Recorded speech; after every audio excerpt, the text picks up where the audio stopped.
Hey, everybody. Welcome to the Jim Masters Show live entertainment lifestyle talk show series. How are all of you today? It's nice to see you, and we welcome you to our show. Hope you're having a good day. Hey, if you're not having a good day, this is the place to be inspired and to have some fun. This is our entertainment lifestyle talk show series. We've done some 300 episodes of now live, which is amazing, with guests from all around the world, viewers from all around the world.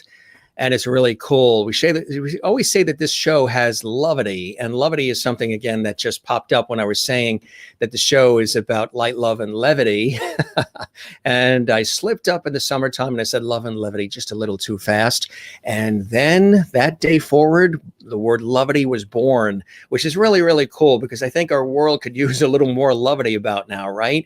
So levity is a word that everybody tends to use with this show, regardless of the topic, the guest, the theme. It's all about connection. It's all about collaborating, communicating, inspiring, and having a lot of fun too. We have a lot of fun on this broadcast. It's an entertainment lifestyle talk show series that was born out of my professional work in television and radio and multimedia as a TV and radio personality, presenter, host, journalist, actor, writer, producer, stage MC, voiceover artist as well. Turned on the television lights, built the home studio here in the greater New York area between New York and Boston along the southern New England coast. And we've had guests from all over the world, all walks of life, but also we've had great conversations with all of you. I am your host, Jim Masters, and it's a pleasure to have you here. And we welcome you. We've got a very special guest, acclaimed soprano, and also dear friend Anna Vella is here. She is extraordinary. Wait till you hear her angelic voice. We've actually worked together at several events, concert events, where I was the master of ceremonies and she was one of the illustrious performers. And we've stayed in contact and stayed friends for a number of years now. And a couple of weeks ago, I said, hey, Anna, we would love to have you hop on the Jim Masters Show live as my special guest. And she said, absolutely, right away. You just tell me when and where. And we set it all up. And her husband, Lance, also works in sound and audio, and we thank him. He's done some wonderful behind-the-scenes production where she is at their home to make sure everything sounds and looks perfect, and it really does. So she's going to join us in just a second. First, we always, in style, we toast all of you, and hey, we welcome you to the Jim Masters Show live. Hope you're doing well. Hey, if you're not having a good day, relax, kick back with us. This is a place to really learn something new, to be inspired, to have fun, and to enjoy life. So with that, we toast you.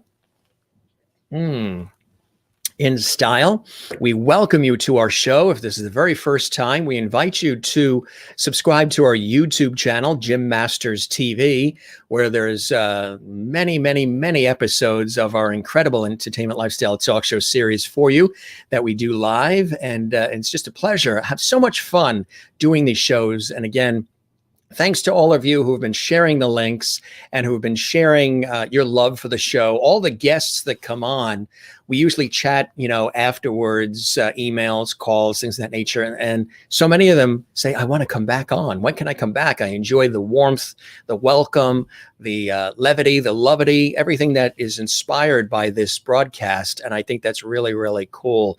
So from wherever you're watching around the world, you are welcome to the Jim Masters Show live. And speaking of that, let's take a quick hello. Time to say hello to some of our fantastic lovely viewers. Again, acclaimed soprano Anna Vella is here.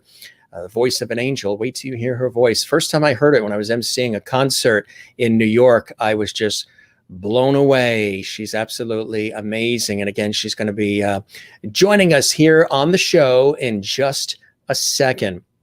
First, let's welcome some of our lovely viewers who are watching from all around the world, from the Netherlands. Willie is here. Hello, Jim and Lovities. The weekend is coming up. We're going to enjoy the show again. You're going to love this one, Willie. Wait till you hear Anna's beautiful voice.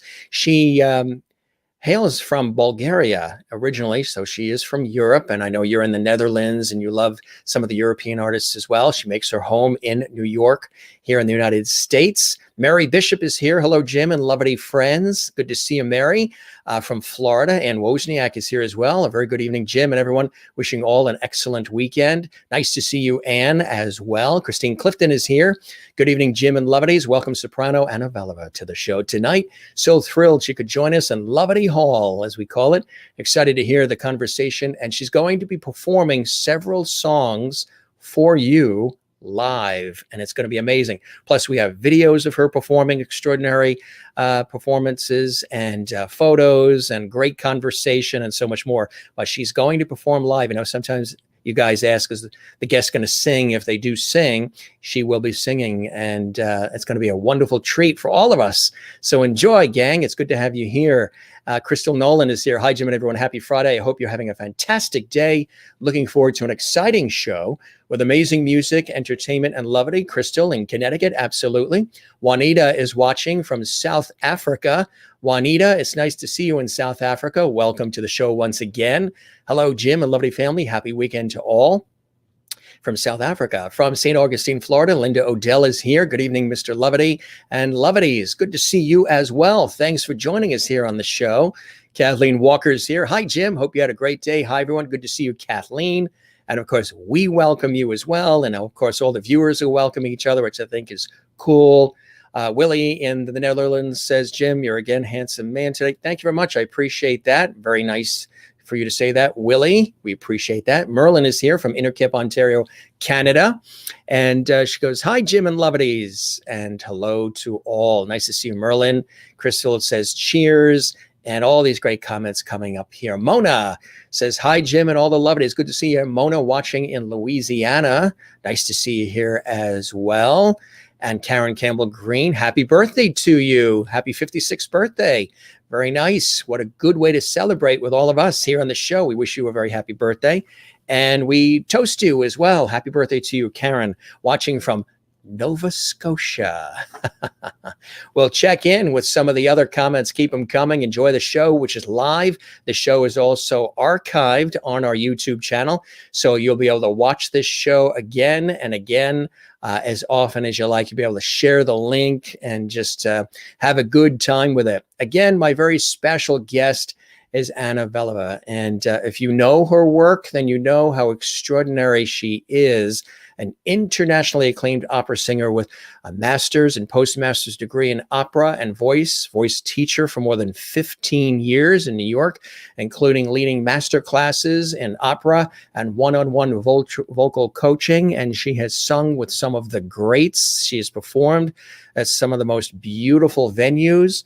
And she's also a wonderful person inside and out. Not only is her voice beautiful, but as a person, she is a very beautiful person. And we've known each other actually for quite some time. There we were when I was emceeing this very special concert, which was actually raising funds.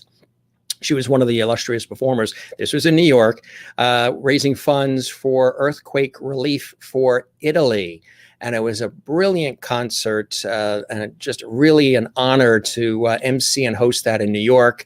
And there we all are, the gang, afterwards for dinner. You can see Anna is there on the left. She's actually next to my mom, who is with us, and myself and the rest of the gang. And that was a beautiful event. And again, Anna and I have known each other for a good long time. And it's a pleasure to welcome her to the show live from New York. Anna, welcome to the show, my friend. How are you? Hi, Jim. I'm great. I'm so happy to be on the show, and all the nice words about me that you said. It's so nice of you. Oh, it's my Yeah. pleasure. It's my pleasure, my friend. How have you been? It's so nice to see you.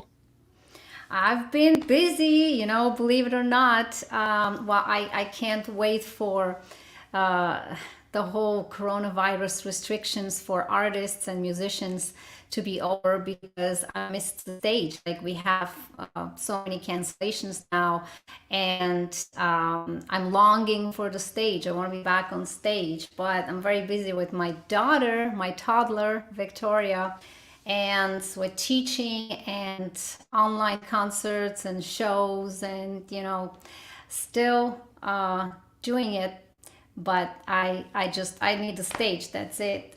Yes, the stage is the place, Yeah. right? Absolutely, absolutely. Well, tonight is your stage, and we're going to have a wonderful conversation and talk about your illustrious background. We're going to share some fantastic performances we have on video and some beautiful photos. We'll bring in our lovely viewers who always have fantastic comments. It's a very viewer-centric, interactive show, and I think what would be really nice is to maybe even treat us with a song right in the beginning. I know because you have several songs that you wanted to perform.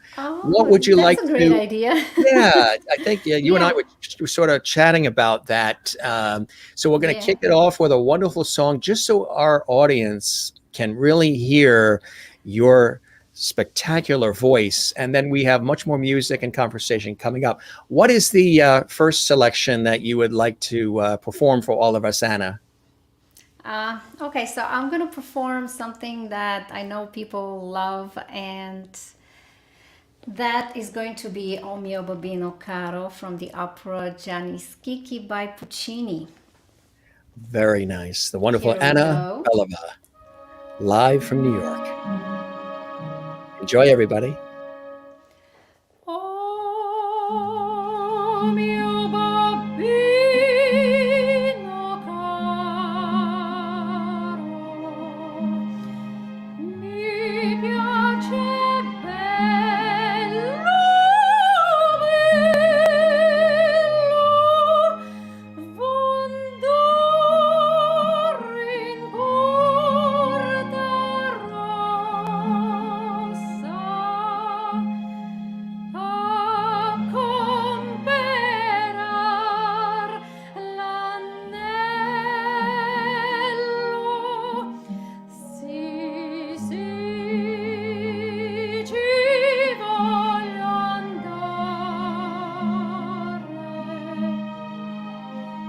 E se no m'assendo,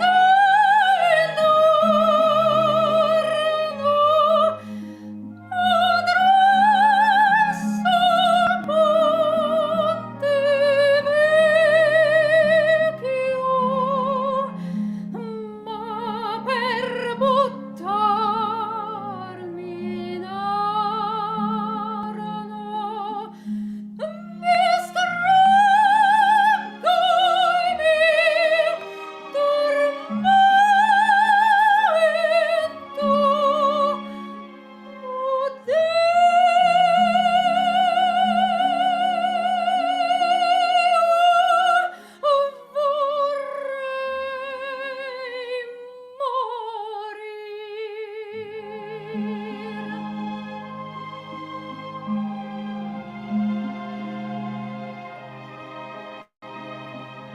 Babbo, pietà, pietà.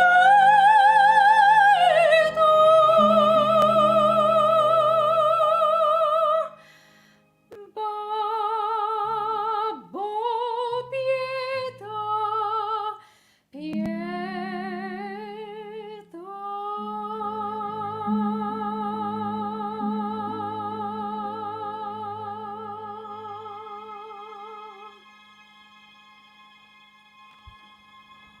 Mm. Bravo, bravo. That was absolutely beautiful, beautiful, beautiful.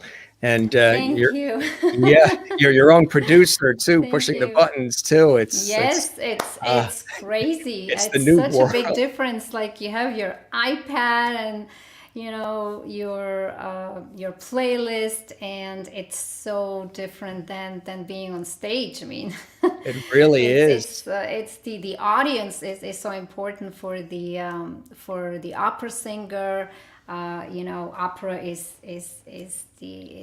theater with singing and music. So you need your live audience, and it's not like a movie. In a movie it's a Exactly. different form of Procedure art. and But format, right. yeah, I miss the audience. I miss and they miss me. Like they're like, Anna, come on, when are you gonna perform? The We want to see you audience, live. Yeah. I know. I want to So show you yeah. some of the wonderful Comments coming in, lots of claps and hearts from Crystal, who's watching in Connecticut. Willie, watching in Holland, claps, claps, claps, as if they are in the audience clapping. Linda in Florida says, so beautiful. Willie says, goosebumps on my arms. And Juanita in South Africa saying, wow, fantastic. Willie, also in the Netherlands, tears in my eyes. She's loving it. Mary Bishop Thank in you Florida. so much. Thank What you. what a beautiful song. These are all the lovely viewers watching around the world. Mary Bishop says, what a beautiful song, sung so beautifully. Thank you, Anna. And she's going to be singing more for us as well. So that was just a little treat for all of you so you can get a sense of how wonderful her voice is. Crystal, very beautiful, angelic voice. Anna also comes from an illustrious musical family, hailing originally from Bulgaria. We'll talk about that too. Crystal in Connecticut, very beautiful, angelic voice. Amy says, wow, how beautiful. Love that, Amy. Thank you for that comment. Kathleen Walker in New York City says, wow, amazing. Anne, what was next? Says, beautiful and bravo and clapping, clapping. So you can sort of pretend you're hearing the clapping because they're showing the emojis. So that would be, you take your bow, right? Yes. Exactly. Yes. Wow, such an amazing voice. That's Linda in Florida and in Louisiana, USA. Wow, beautiful voice. And you are also beautiful. Joy Lorenzo in New York City. Wow, she has a wonderful voice. I knew you guys would fall in love with her. And Willie says, yes, yes, yes. And Anne is saying, welcome, Anna. Love your angelic voice, especially when you also sing Ave Maria. I guess she's heard that maybe online. Mona says, welcome, Anna. Willie says, welcome, Anna, to Lovity Hall. Linda says, good evening, Anna. You are now a Lovity. So now you're one of our Lovities. Isn't that fantastic? Yes. Pretty cool, huh? It's fantastic. Juanita says, welcome to the show, Anna. And Crystal, I have my love cup for everyone. Oh, you've got your love cup. Let's Lovity cup. That's my lovity cup. That's your lovity cup. you. And let's toast too. We'll Let's toast. Cheers. So, cheers. There you go. Your lovity cup. That's a cool cup. Actually, I kind of like that cup. We'll have to get something like that for our show. We're working on things for the show. People want lovity, merch, It's as yours. they say. That's the first lovity cup. That's our first lovity cup. I love it. This is really cool. And Linda's saying cheers. Willie gives hearts from Europe. Merlin in Canada saying lovely. And Esther Schulman says, I'm so fortunate to have heard Anna live in Rockland a few times. That's right, in Rockland, New York. Absolutely. And she is fantastic. Esther. I love the name Esther. That is my grandmother's name, my mother's side, wow. Esther. Yeah, Esther. Yeah. And they tied it into Easter because she was born on Easter. So they tied in the Easter with her name Esther, which I think is quite unique. That's a beautiful name. You don't hear Esther that much anymore. Beautiful mug, Anna. Nice size, too. Juanita in South Africa, loving the mug as well. Let's talk a little bit about your background as well, my friend. Obviously, this is something that you have had a passion for a long time. But you hail from quite the illustrious musical background as far as your family, right? Tell us a little bit about that and your Bulgarian roots. Yes, I'm very lucky to be born in a family of musicians, not direct musicians. My mom and my dad, they're journalists, but my grandfather, my grandmother, both my grandfathers, they are musicians, opera singers, and especially my grandfather Georgi Zlatev Cherkin. He is one of the founder of the Bulgarian vocal classical music method.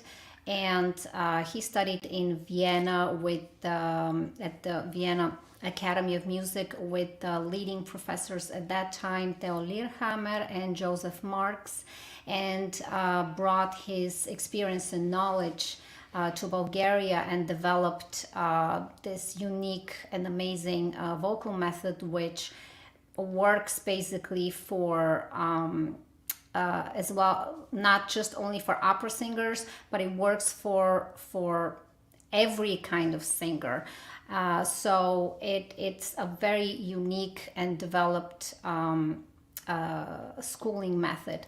And he also made some of amazing singers, which were his students and became legendary and remained opera legends, like Luba Velichkova, for example, Anna Sintova, who is also a soprano, which lives now in Munich in Germany, and also Lubomir Panchev, who is a classical opera, but classical songs singer. So basically, my grandfather made these amazing singers and was a professor for many years at the Academy of Music. He also wrote a lot of classical Bulgarian songs for classical musicians and opera singers, and they're very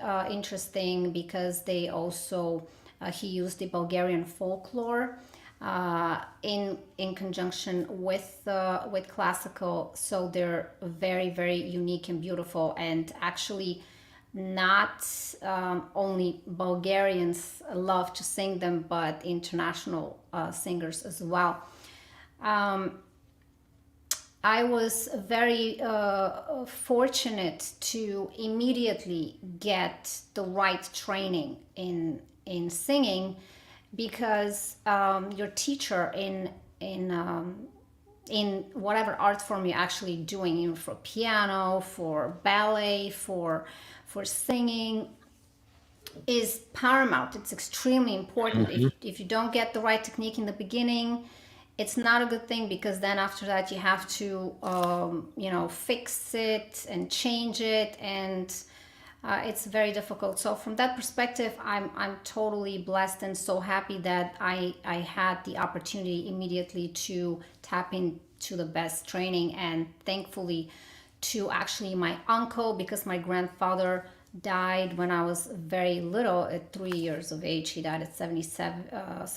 I'm born in 74. So my uncle, his son, is the person that I completely owe my great training to, and he was his assistant in the Academy of Music. Also, he was also a pianist and a composer, meaning that he worked together on the composition of the great Bulgarian classical songs and operettas. So from this, from that perspective, I feel very, very fortunate that I had the opportunity to work Oh, on such an absolutely. amazing level. Yeah, Uh, yeah. Look at Rosista here. Banova. Hi, Ann. The Vella family is watching you. Amazing singing. That's really nice. They're watching you and they're loving it. Yeah. Thank you, thank you. Linda says that sounds amazing. History of musicians and opera singers and more. And so then early on for you, what were some of those opportunities that came your way early on? Obviously, you had the love and the support and the foundation of a musical family, Anna. What were some of those early opportunities for you that happened in your career?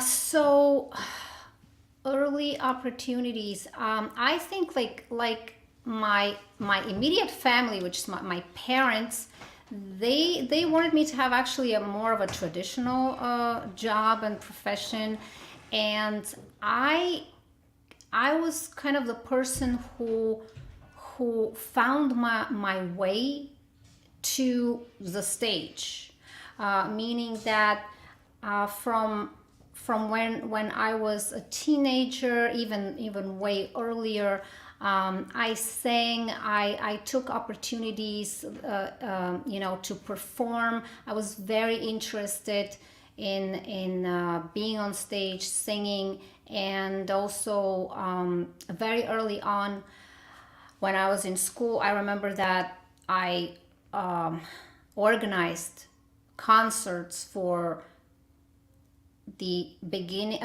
end of the year, or for whenever there was New Year's or Christmas. There was not something that was happening in our schools, that you have like a stage of where you have like a bunch of kids that you organize to perform and all that. So it was kind of like, I'd say I found my way to the stage, and from there on, because I was performing already in on different venues. My uncle got involved in it, and we decided, you know what, you sing pretty well, why don't we just try for the Academy of Music and prepare you for opera, because I was just singing with a bigger range than normal. So I was like, well, you need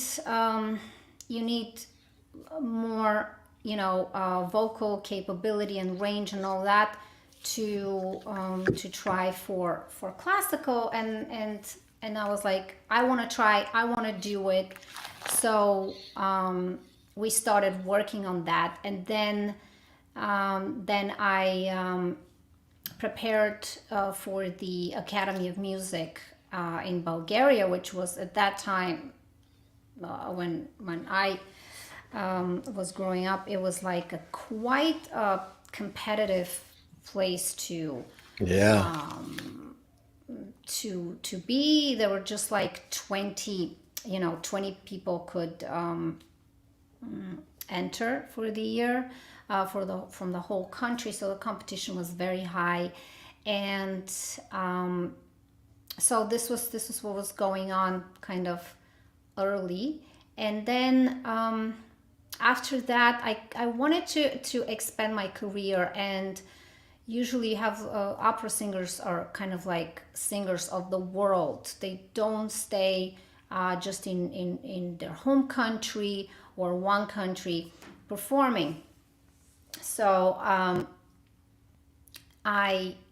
while I was a student at the Academy of Music, I was thinking, like, I really want to go to New York. It's just such an amazing place, and these amazing opera singers. Every star is basically performing in America. So I wanted to further my education. I wanted to be on stage as soon as possible, and I did my bachelor's and my master's degree at the Academy of Music in Bulgaria. And I remember that since I wanted to actually perform already and be out of school, I was actually performing while I was in school, but also I wanted just to be a full-time opera singer only. And I took my bachelor's degree, I took all the exams in a shorter period of time, so I can end in 3 years instead of 4. So then I did the same thing with my master's degree. I took my exams, for which were supposed to be for 2 years, into 1 year. And then I was very, very, very excited to expand my career in the United States. I was traveling at that time, also in Europe, in Germany, in Poland. Did competitions, which I won 2 at that time. And then here in the United States, I auditioned for a couple of music school, the Juilliard, the Manhattan, the Mannes College of Music, and I got into one, which was Mannes College of Music. Now it's New School University. Yeah. And that was like, wow! Yeah. It's I'm like, coming hey, to America. My dream came she's coming true. to America. Right. It was Yeah, Neil Diamond saying that, it right? was just, Coming yeah. to America. Yeah, so that was like a dream, can't And come true, what basically. I was your, didn't. when you told your family, what was that reaction from the family like? That must have been amazing, huh? Telling them, I'm going to Well, America. yeah, it's kind of like, well, they thought I was just like, she's just talking, and the logical thing would be, oh,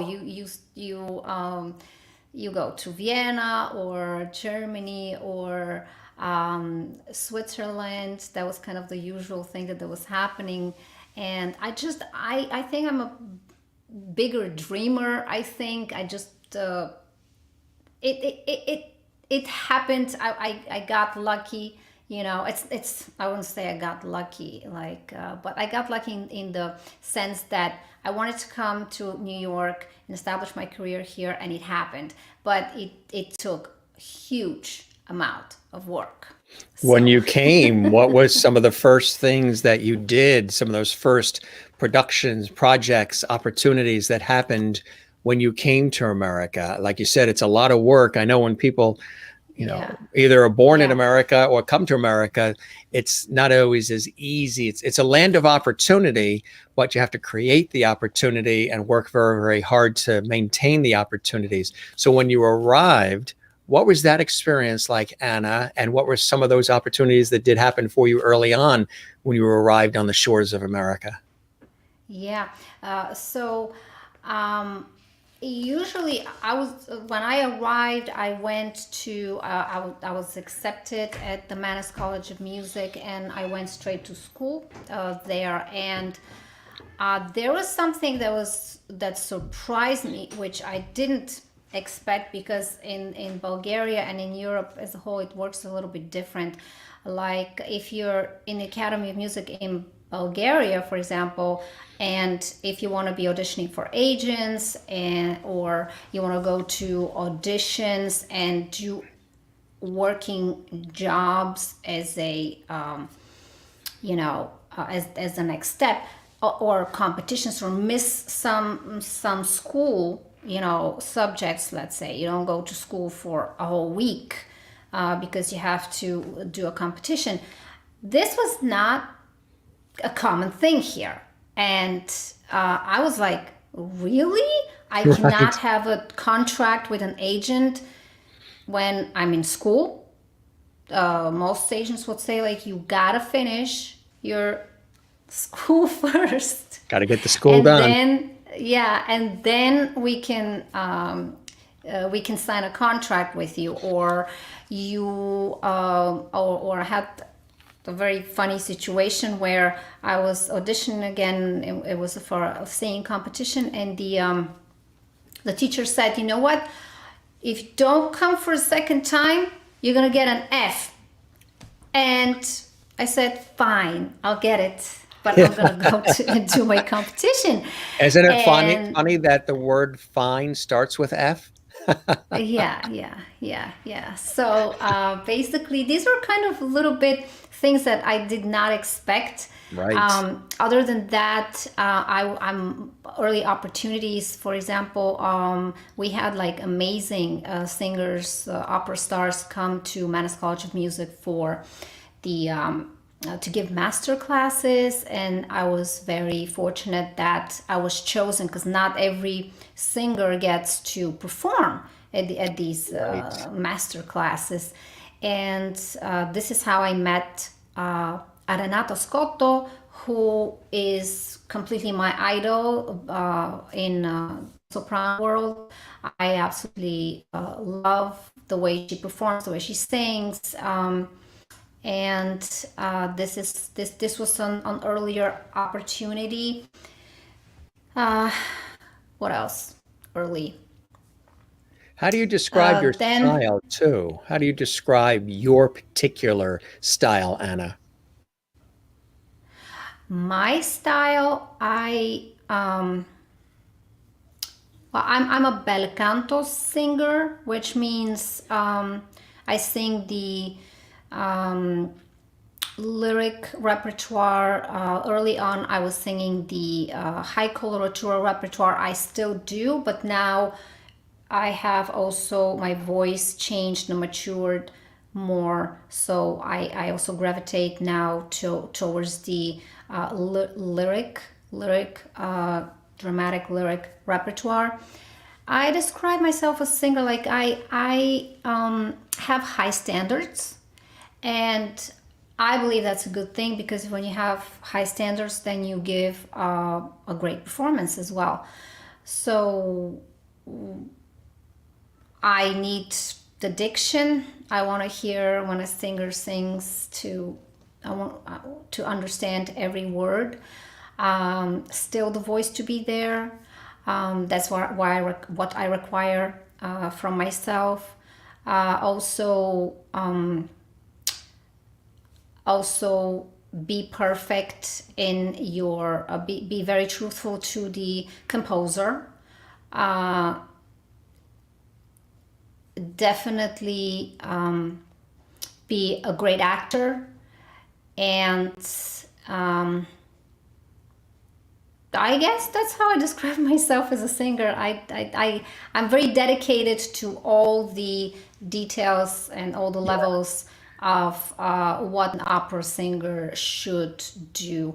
Do your phrasing in great, and control your instrument. Be totally truthful to the composer, because these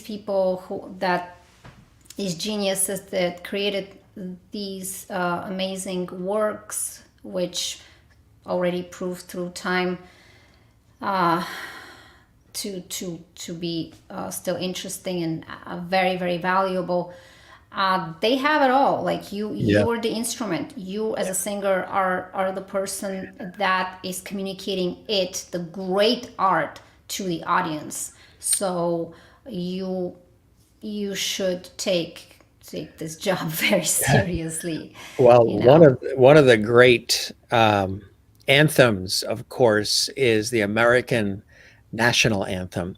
And we have a video here, which I think is nice to show in the earlier part of the show. We also have the Bulgarian national anthem that you have also sung so spectacularly, my friend.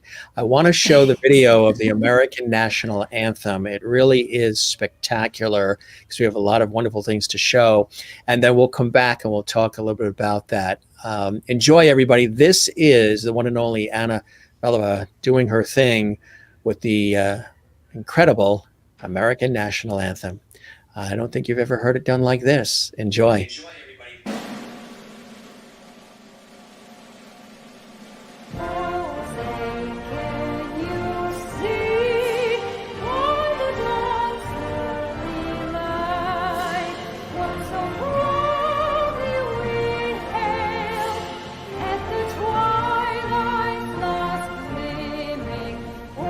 Stripes and bright stars through the perilous fight, o'er the ramparts we watched were so gallantly streaming, and the rockets red the most bursting in air, gave cross through the night. Then our flag was still there. Oh, say does that star-spangled banner yet wave o'er the land of the free and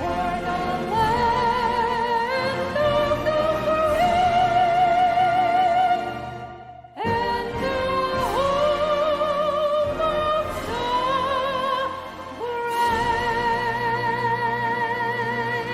brave?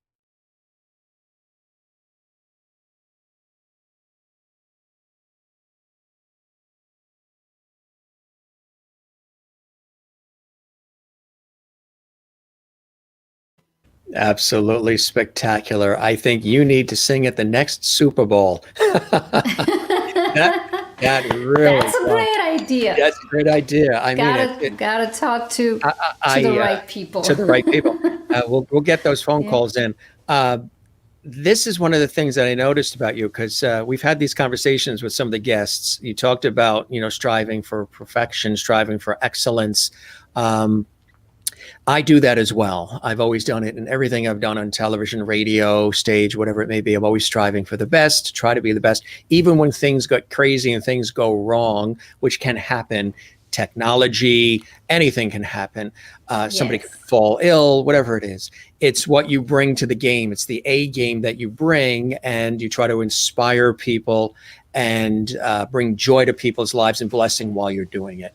You definitely do that because of all of that pre-preparation that you put into it to have it be so effortless and seem so easy and smooth as it is. But all the work and all the preparation and all the worry and all of the practice and rehearsal and everything that you do to perfectly execute it pays off with that beautiful sound. And your voice is, as I've said to you when I've emceed concerts that you've been a part of as well, there's a clarity, there's a depth, there's a warmth, and there's a confidence to just even the textural sounds, the tonality, the articulation, the colors that are mixed within your vocal tonality that are perfect, are really extraordinary, Anna.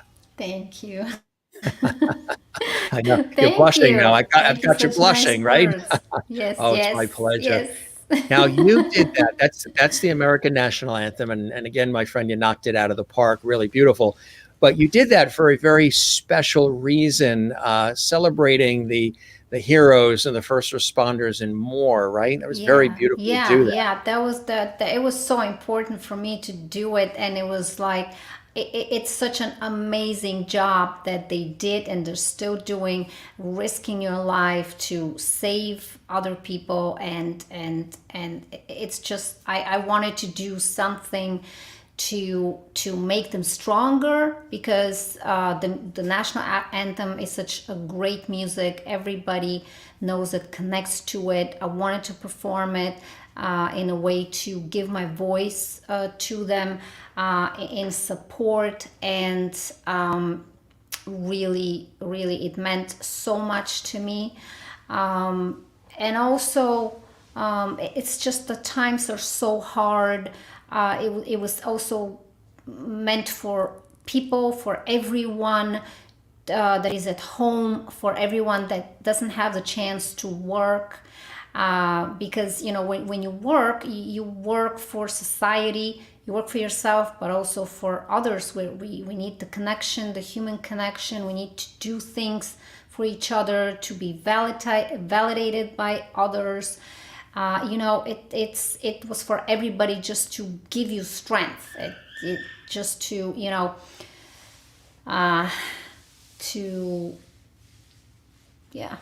pride, strength. to make you feel strength Pride, and pride that we live in a country that affords a the boost of opportunities. inspiration, let's say. Right. Boost of strength.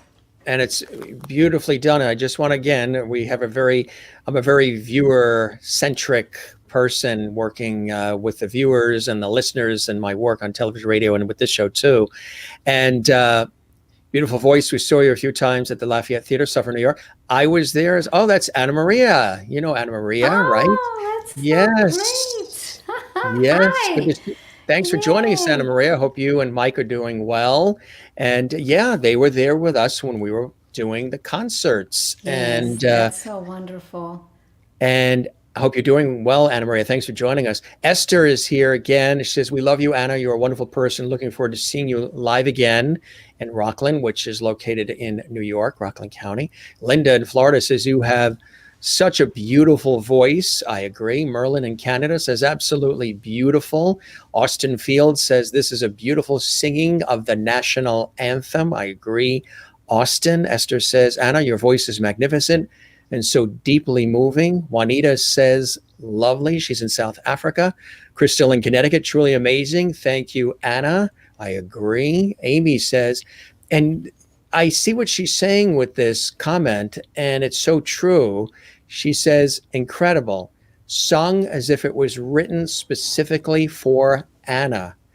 the way you sang that was as if that song, the American national anthem, was written for you, the way that you interpreted it, the way that, because it's one of the hardest songs to sing. Every singer says the American national anthem, because it has so many different crescendos and apexes, it's not the easiest of songs to sing, right? No, it's not. No, that's such a big compliment. Thank you so much. Yes. Absolutely. That was yeah. Anne says, Huge so compliment. beautiful and moving, chills. Mary Bishop says, wonderful video, wonderful rendition of this beautiful song. Maureen is watching. She says, your voice with that video really touches my heart. Spectacular. Kathleen Walker says, beautiful and chills. She's in New York. Willie in Holland says, beautiful. Amelia says, you're an amazing influence with incredible talent. Thank you for sharing your amazing journey. Thank you very much, Amelia.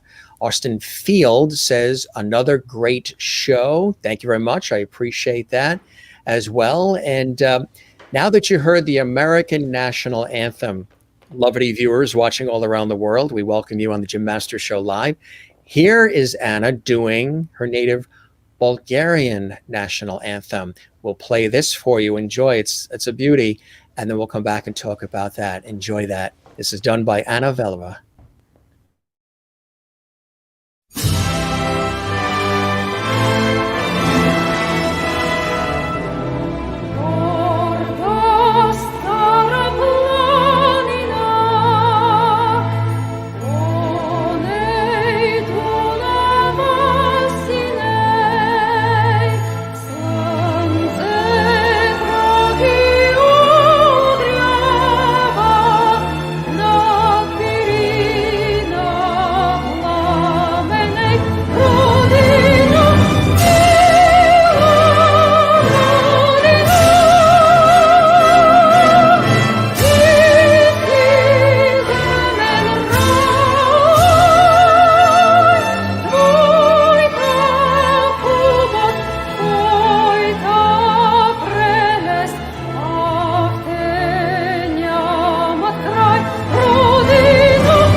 That's a very beautiful national anthem, and might be the first time that some of our viewers here in the United States, Canada, and other parts of the world are hearing that. That it's a very beautiful song, and your rendition of it, your interpretation of it it's pristine. It's so clear. Thank you. Thank you. After I did the American anthem, I thought to myself, I gotta do also the Bulgarian for the Bulgarian community. And at the same time, I thought, well, I want to show Bulgaria to Americans. And I called my friend Elina Ninova. She's one of the leading photographers in Bulgaria. And I said to her, Elina, we need your pictures. Send me the best pictures you have, that your best shots from Bulgaria. I want to show Bulgaria to Americans. and we're going to do the anthem. And then of course we did it, me, her photos, and Lance, my husband Lance, did the whole technical part of it. And I was very excited to do both anthems. It was, to me, it was just extremely important. So And you did I'm them so happy you enjoyed beautifully. it. Yeah. Unbelievable. I just want to show you again here on the Jim Master Show Live. If you're just joining us, this is our entertainment lifestyle talk show series, some 300 plus episodes. We do the show live 7 days a week, which sometimes considering That's amazing. 7 days a week. That's a lot of work. What but did I it's, sign up it's for awesome here? that you're doing this. It's really I know. awesome. I'll have to talk to my colleague here, George Burns, who's with us as well, the comedian George Oh. Burns. He's my sidekick. He's sort of my Ed McMahon with his Aw. cigar and his tuxedo and his red hanky. Hey, George.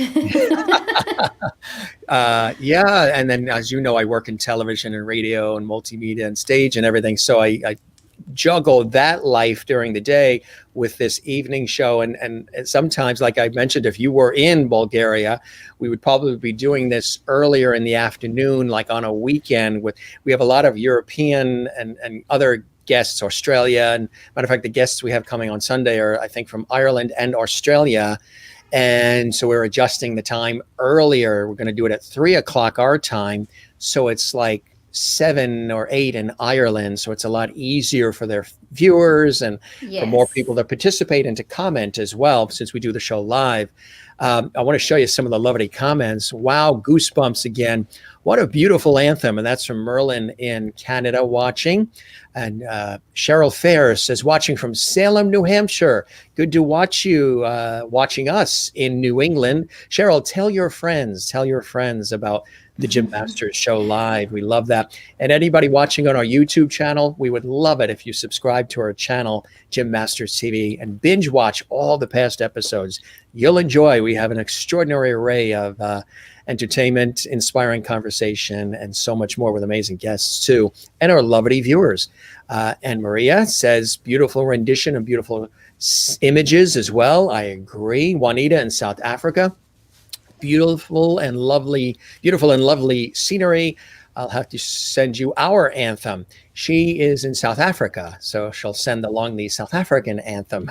You can add to your repertoire. You will be the queen the queen of national anthems.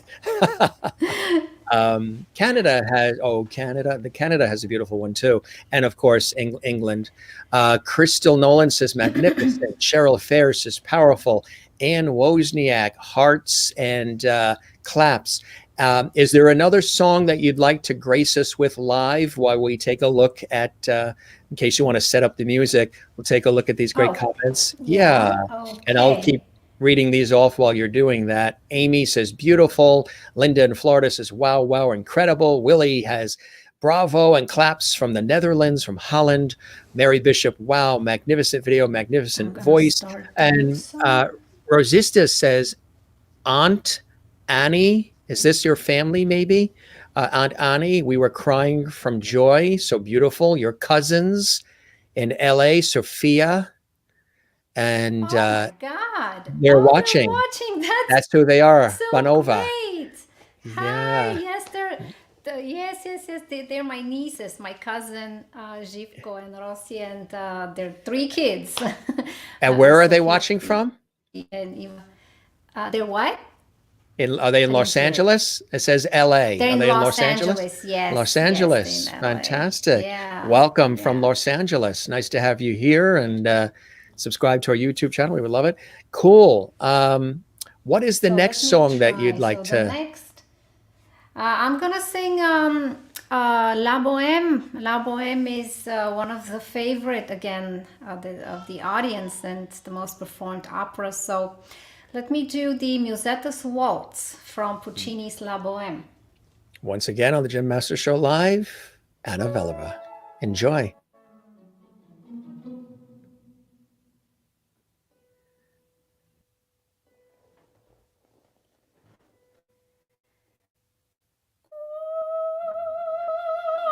Quando me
Oh boy. Incredible, my friend. Incredible. I think we only Thank had, you. I think only a couple of our window panes smashed and cracked. But that's a good thing. I think all the china is fine. Yeah. I Absolutely. remember when I had my voice lessons, the cars, I was activating the car, cars beeping. Yeah. Yeah. Oh, so when you were And singing, then, the car alarms were going off, right? yes. Yeah. Well, that was about a four alarmer, I would say. I want to show you some of the great comments coming in, my incredible from Maureen. And Amy says speechless, which is really, really nice. And that's about right. I mean, there's not much to say really after that. Linda says, Anna, you are truly blessed with a beautiful voice. And Kathleen says, everything you sing is so beautiful. And Willie says, Thank La you. Boheme is also so beautiful. Bernadette watching says, chills, so beautifully sung and incredible as well. It's nice when you hear the response. It's almost as if, you know, you are on stage in a way here on the Jim Master Yes, Show live, and you're getting yeah. the instant feedback from the audience. We have another It's wonderful. amazing. It really It, is. it, yeah. It's really The cool. people, it's sharing their hearts this way. It's It makes really, you feel really good. amazing to me. Yes, Now we absolutely. have another video too, and then we have photos and a lot of cool things you're going to perform live. This one is The Blue-Eyed Girl. Tell us about this one. Well, this song was written by my grandfather, Georgi Zlatevcherkin, and it's an amazing, dramatic song, beautiful music, and it's he has based a lot of the repertoire he has written on the Bulgarian folklore. So you're gonna hear elements from it. It's very unique, very interesting. It's a dramatic song where what it is about is basically the girl, the blue-eyed girl, meaning she has blue eyes. She's in love with someone, and unfortunately, he is in love with someone else. So this is a Right. big, of course, drama, and she is torn, and she's what should I do? It turns out that he is belonging to someone else, basically. So this is kind of like when you listen to the music, this is what's going on there. Perfect. Drama, like in every opera. Yeah. That's right. That's why they Yeah. called those shows on television soap operas. The drama, the Yeah. intrigue. Exactly. Yeah. Just wanted to show you Yeah, but also. now there is a difference. Soap opera is soap opera. Yeah. I don't want to offend anybody, but it's kind of Yeah, more of an there's entertainment that truth yes. to the soul, which is Right. happening with the real drama in life. You know. Where, Yes, yeah, the soap operas are scripted and written, Yes, yes. and there's that Yes. dramatic entertainment. Exactly. Do you know why they call them soap operas? Tell me. Because the Okay. soap operas, all of them, The Young and the Restless, and Days of Our Lives, and Bold and the Beautiful, and All My Children, General Hospital, One Life to Live, Love of Life, Love is a Many Splendored Thing, The Edge of Night, Somerset, Passions, Another World, because they were Yeah. all created by Procter and Gamble, which is one of the major American companies that produces soap powder for your detergent and all kinds of household products. Procter and Gamble. Wow. So Yeah. Procter and Gamble sort of put up the money and funded those television soap operas over the years. Wow. And you Wow. see them in the credits at the end, brought to you by Procter and Gamble Productions. So because they are sort of dramatic like an opera in a way, but they are based more on entertainment, and they're all scripted, the soap part comes from the fact that it was a soap producing company, Procter and Gamble, that Yeah. helped create those television series, thus soap opera. That's what the soap part means. Wow. Because the company Yeah, actually, that's such an interesting fact. yeah, Yes, yes. I just didn't know that. dish detergent Awesome. and soap powder and all everything for your house they create. Yeah. So a little trivia for you, television trivia from your TV guy here, Jim Masters. Cheryl Fair says, effortlessly sung, which tells me you have put a lot of effort into it. We were just talking about that too. Thank you Yeah. for sharing with us. Merlin says, you sing so effortlessly. What a natural talent. Juanita says, so beautiful. You really have an amazing voice and it makes it look so effortless to reach those high notes. Bernadette says, chills, so beautifully sung. Now we're going to hear The Blue-Eyed Girl as just described and prefaced by the wonderful Anna Vella. Enjoy and we'll be back. Hope you guys are enjoying the Jim Masters Show live. We'll be back.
видях край Чичови, караше на паша стоката.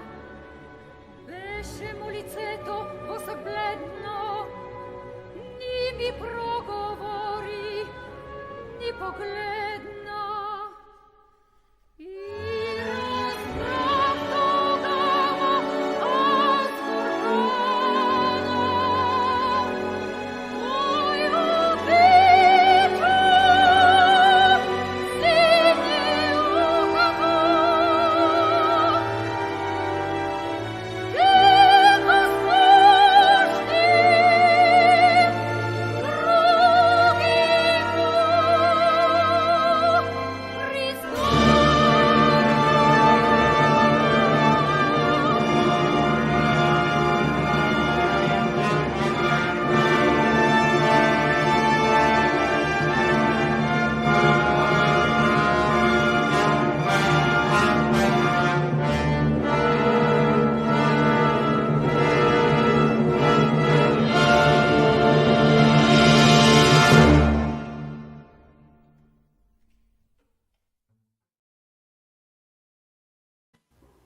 Very beautiful. Absolutely stunning, stunning, stunning. Again, what a beautiful story, and the way that you interpret that is just so exquisite. When you sing operatic material, does it require, and this could be, some knowledge building maybe for the audience a little bit, perhaps. Does it require a lot of research on your behalf in reference to the story that they're trying to tell and your interpretation of it? Sometimes somebody can just see lyrics and just start singing any song. Okay, Yes. throw me the Yeah. lyrics and I just sing it. But with this particular music that is so story-based and so dramatic and impactful and has so many different ranges of emotions involved as well, from love won, love lost, and so much more, does it require a lot of not just vocal preparation, but just knowledge building preparation so you're prepared to be able to interpret it in the way that it was written? Yes, absolutely. And it depends. There's a little bit of a difference in the preparation, how much, I mean, between operas and classical songs. You do a lot of research. You do for example, you have to know what the history of the time is when the song was written, what were the morals, what were the taboos, what is allowed, what is not allowed, what was why the composer wrote the song, let's say in opera, you want to know, like, what is the main message that the composer wants to give to the audience through the characters. There is a huge amount of research you have to do. You have to definitely know the language, translate the language. You have to, if it's done in a foreign language, which is basically for most most pieces that we sing, that opera singers sing, are in their authentic language, and they perform them in the authentic language. So you have to also read the score very well if you want to be authentic to the composer. There is just not the notes that are written. You have all kinds of pianoforte, which means quiet, loud moments, crescendo, decrescendo. You have legato, which means where do you slow down, where do you go faster. Certain words written in terms of to give you a little bit of a clue. So they're just not only to give the orchestra or the pianist, which means the accompaniment to the singer. They're not just the accompaniment, but you have to read it as a singer, also the whole score, to see dramatically what is required by you, because especially when you have like a really amazing composer, they put everything in the score. It's right. You don't need any other interpretations or anything else. It's right in the score. So there is a lot of reading you have to do, a lot of preparation. Like certain things that, for example, are not in the score. You have other works which it's not written in. You have to come up with conclusions that you find out about the character, about the behavior of the character. Certain conclusions which are missing, you have to interpret them yourself, and make a decision how you're going to sing the song or the arias. So there is a lot in it, and for me that's just, I love it. Yeah. Because in that, especially when you're talking opera and classical music, the great composers, they are just geniuses of a big, huge how can I say, standard, and you can learn so much as a human being, as a performer. You're growing with every single work and piece that you come across to. That's So that type of work, That's I a great. don't even say. It's a Yeah, I great don't, for definition and me, it's, explanation. Yeah. About the amount of yeah, work and yeah. time and preparation for really then being able to effectively interpret what the individual who wrote it is hoping people get out of it. Of course, we love things that are relatable to our own lives, and usually there's always something within the arts that we can connect to oftentimes that is Yes. sort of telling our own life story. Might not match it exactly, but there's the little Hmm. little elements about anything, you, me, any of us that's in a creative area, um, does that connects with other people. And when you're doing what you're doing on stage or in a recording studio, whatever it may be, it is that element of connection, isn't it? Yes. Yeah, that's very important. That's very important. That's why I also I also try to like, for example, concerts that I produce, they always I always try to find an element that connects directly to the people. Like, for example, I'll Yes. tell you, like, I produced a couple of concerts before the pandemic, of course, and since opera is not a mainstream, art Genre. form and genre, and people, some people, they don't know even that they love it because they just have not heard it. So I Or always try to find they have a misconception on it. They misconception. right. Totally true. And I thought, like, how can I make this like a little bit more, how can I excite people Yeah. about it and come, because Accessible. Yeah. once they're in the hole and they hear it, they just love it, and they're just asking when is the next performance. So I decided to incorporate food in the shows that I was producing. And we had here, actually, at the Union Arts Center, which is in Sparkhill, New York. I did many shows there, and we had chefs preparing food, and have it like as a, how can I say, salon experience. Like, you can have Exactly. your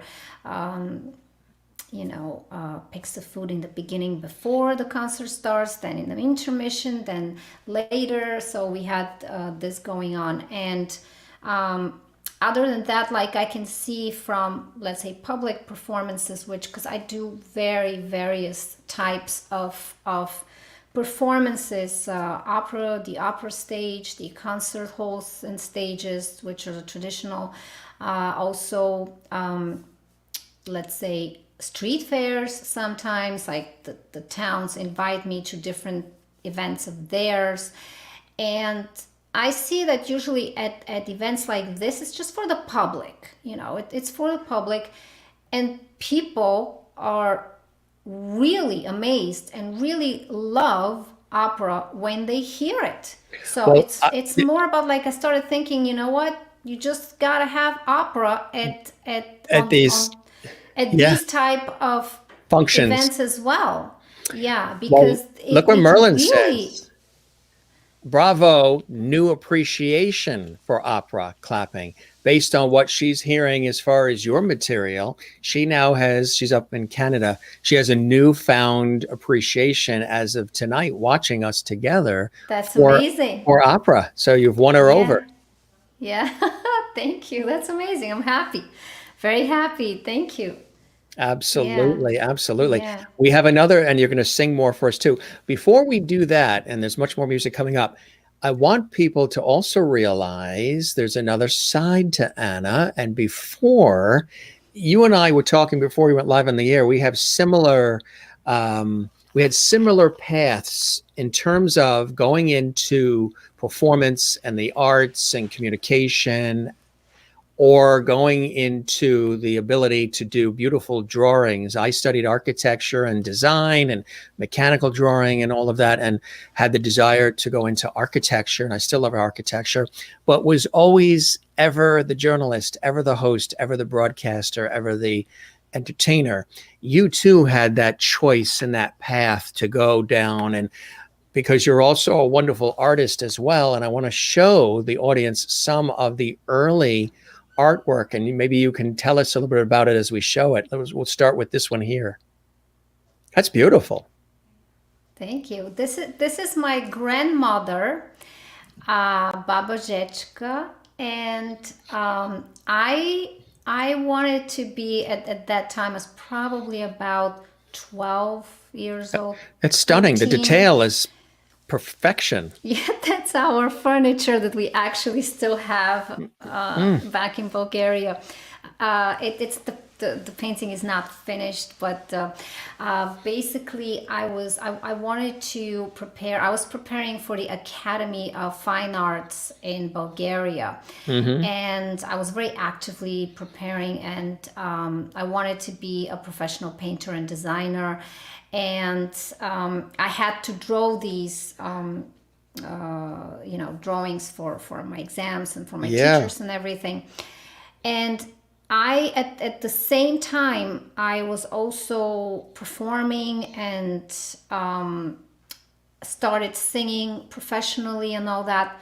So it was a decision that I had to make. Do I take the path of being an artist and a designer, probably interior designer or something, or I'm going to be a singer? And somehow the stage and the music took over. It's just like I just love music. Always have appreciated music. Was always number one. All these sacrifices that I did in my life is for music, for the music. So I took the path of being an opera singer. But there is similarities between this form of art that we're looking at and the art that you express now. And it's all, again, going back to communication and bringing people color and joy and pleasantry and blessing and taking them away from maybe their troubles of everyday living. By looking at some of these beautiful, pieces of work you've done here, but also through your operatic performances and your, spectacular performances.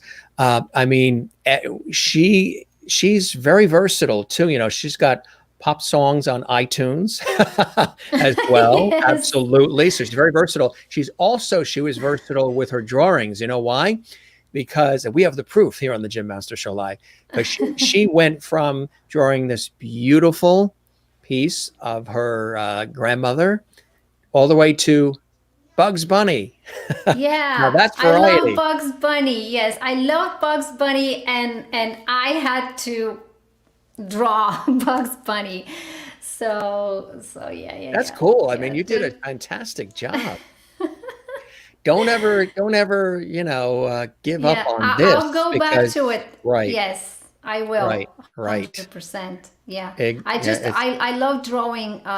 It started all with I see something beautiful, or I'm amazed by the work of nature, and I have to draw it. Even like this, this fall, I was looking at the trees, and some of the trees was like, oh my God, this is so beautiful, stunning, right? The fall foliage. And somehow I want to draw it. You want to interpret it, right? Interpret it, exactly. You want to capture it. I mean, these are really beautiful. And this one here, how do you describe the style of what we're looking at?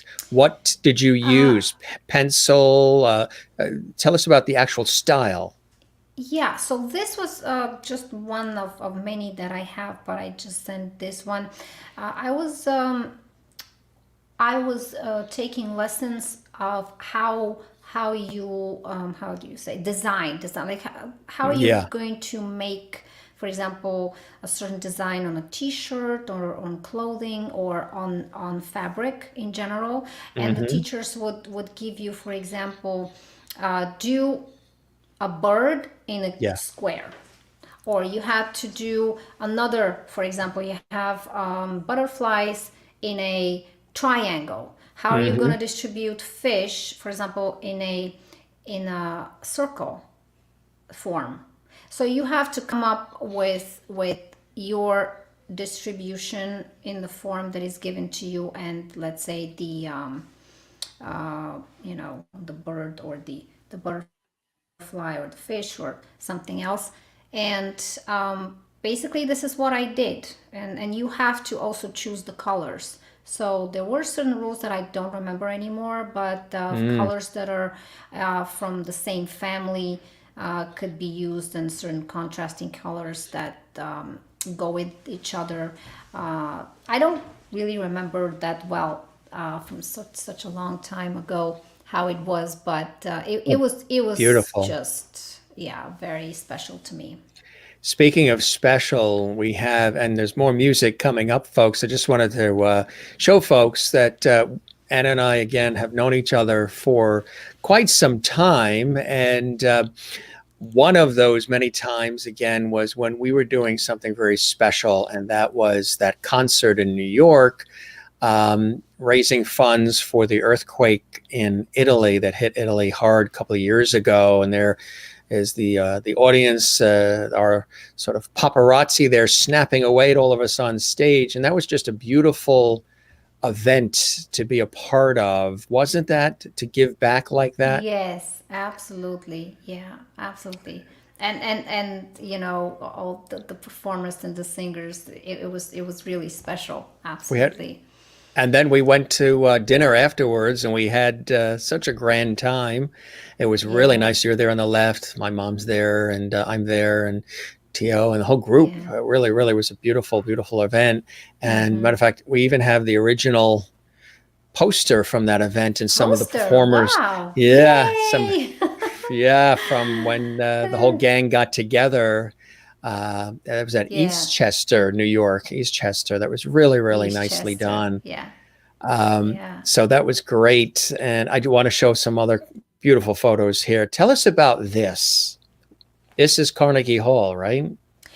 Oh yeah, that's a very special one of my students. Her name is Ananya Gurmurthy, and she is receiving an award there from the American Protege competition. She won first prize, and I'm very very proud of her. She had and she has now great achievements in her life.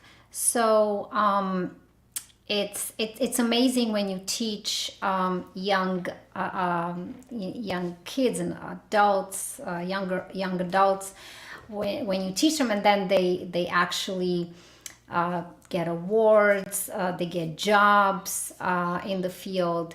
And it's amazing as a teacher from the side of a vocal coach, when you see such great achievement in your students. So it was a great Hmm. time when this happened, and I'm very proud of her. So Very it's very nice. special. Yes. These guys, this is like back in Japan. That's one of my favorite places. Is Japan, and they just are so. They love the opera. This is at a master class that I gave in Fukushima Oh, yeah. University uh, before the whole explosion happened. I was very Yes, after the active in, tsunami. Yeah. yeah, the you know was very active in Japan, and then I was not anymore. So, but that's an amazing experience. They definitely appreciate opera. They appreciate the classical music. It was a very very fulfilling experience for me, and I was mainly giving master classes there, concerts and master classes in Japan. Very beautiful. Very nice to do that, to give back in that way, my friend. Here's another stunning shot. Tell us Oh about yeah, this. Yeah. this is I was that's a very special concert in their biggest hall in Tokyo, Suntory Hall, and this was actually sponsored and supported by the Soroptimist International Organization for Women, which I'm actually also part of here in New York. I'm a member of it. And this concert was again with this organization helps women, the women education and women rights, and it was an amazing experience because again we the funds from this concert supported women in need. Very beautiful, very beautiful. Look at this shot. Now I know this one is near and dear to your heart. The wonderful Placido Domingo. Oh yes, yes, yes. Yeah. Yeah, so I was lucky to know him as well. So this is after a performance he had at the Washington Opera House, and he flew me back on his private jet back to New York. So there was also that's another Wait a great. minute. We can't stumble over that. He flew me back on his private jet in New York. That's not too shabby. Yeah. Very nice. What was that Yeah, experience like yeah. for He's a you? nice guy. He's a nice guy. Yes. He's very Yeah, approachable yeah. too. He's It was a great warm. experience. He's funny. He's Yes. very affable and Yeah. approachable. Sometimes people assume mistakenly that somebody who is in classical or opera, that they would be stuffy and that they would be aloof and that they're not necessarily warm or approachable or sometimes even Yeah. human. But Like it's my so not the case. Yeah. not the case. No. For my experience, every time I was working with great people, Right. great musicians, and they always have this little bit. They have the humbleness in Yes. them. They're not like their nose is not up to the sky or something. Right. So this is a sign of a great artist. Yes. For me personally, I feel humble because I believe that talent is a God-given thing. Yes. And you have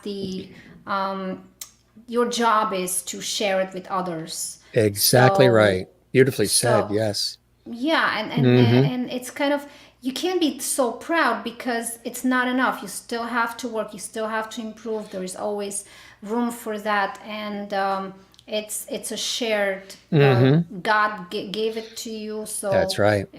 it's not your achievement only. Do you understand what I mean? Yes, absolutely. And that is you with the wonderful Placido Domingo. Some of the audience was asking, who is she with? That's Placido Domingo, everybody. And here's another, and somebody that I had an opportunity to meet on a couple of occasions through my work on PBS, and that is the incomparable David Foster. Yes, I was very lucky to be invited a couple of times. Actually, went for a couple of years. My dear friend Peter Bliss invited me to these very, very nice events of the elite of the American music. And this is the Songwriters Hall of Fame. This is where I met up like David Foster and others as well. So yes, yeah. Yeah, he's a prolific, and he's got a great sense of humor too. I remember when I was in the studio with such him. amazing songwriters, just He's unbelievable, like so prolific. Yes. Yeah. Oh my God, that's my dear student. We are here at Carnegie Hall at my big debut at Carnegie Hall, and her name is Victoria. My daughter's name is Victoria as well. That's so funny. Yeah. But she is also having great achievements and everything. So that's her there. Very happy that you picked that picture. It's such a great remembrance for me. Yeah, a very, very special one. Absolutely. And here's another great one. Look at those flowers. Oh, this is, yes. Oh my gosh. Yeah, those are beautiful. This is in Japan after a concert. And yeah, the Japanese are just, everything is just perfect. Even their Yeah. clapping, it's so funny. They clap immediately after the song or the aria is over, and they Hmm. stop. Everybody stops at the same time. Yes. This is just so It's synchronized. interesting. It's synchronized It's perfectly, isn't it? synchronized. Yes, Yeah. yes, but I absolutely love this place. And look at the flowers; they're also like Unbel so. Flowers Colorful are and their thing actually in vibrant. their culture. Yeah. Yes, Yeah. yes, And they love wonderful music, I know, in Japan. Here's another great shot. Alec Baldwin, the actor. yes. This is Alec Yeah. Baldwin, and Yeah. Yeah. yeah, he's a dear friend. I can say that he had this amazing master class in maybe 10 years ago or something at the Southampton College. And Mm. I On Long wanted Island. Yeah. to, I auditioned and everything. And luckily, I was actually even chosen.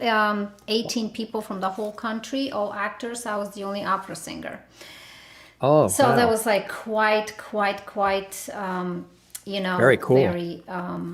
very exciting for me. And I usually like, I always like to expand my knowledge in my profession. Like I don't want to just like study acting in the conservatory. I just wanted to go for acting, just only like real acting, explore that just separately, completely in depth, so for me the experience was amazing. In my opinion, he's a great guy and a great teacher. I learned a lot about acting in terms of movies and stage from him, from the class. It was really a lot of work and tremendous discipline for everybody. Very intense 2 weeks. So very happy with that. Absolutely. Absolutely. We're going to continue showing some more of the amazing photos from events and people and more. We have another wonderful video to share some more music, and you're also going to perform live again. Tell us about this one.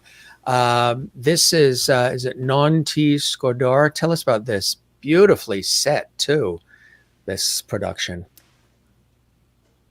You want to see that video first, and then we'll talk about it after? Yes. Okay. All right. You're in a Okay. beautiful red Okay. dress, and there's a grand piano. Oh, this is the Iridium, I think. Yes, it is. It's the Iridium in Yeah. New York City. You got it. Yes. Yes. What you Yes, want to yes, say? yes, You want to yes, say yes, anything yes, about yes. this performance before we see it? Oh, about this performance, yeah, that was my first performance at the Iridium, and a first time performing at the Iridium. What can I say? My husband Lance McVicker is the sound guy for the Iridium, so this is how I got my gig in the first Does a great place. job. Yeah, it's a great place. Yeah, and I wanted to, that's again my one of my dreams is to have the younger audience involved in opera, show opera to the younger audience, to the mainstream audience as well, because I think it's extremely valuable. It doesn't have to be locked just for an elite. So even it started like this, it's still like this, but my experiences with my students and with people after they hear me sing at different events, birthdays, weddings, street fairs, students, audience members, like very young audience members who approach me saying that excuse me, this is my first opera, I like it so much, I'm going to now go to opera performances and stuff like that. That means a lot. That means that opera is being liked by everyone, it just has not been exposed enough to the younger and mainstream audience.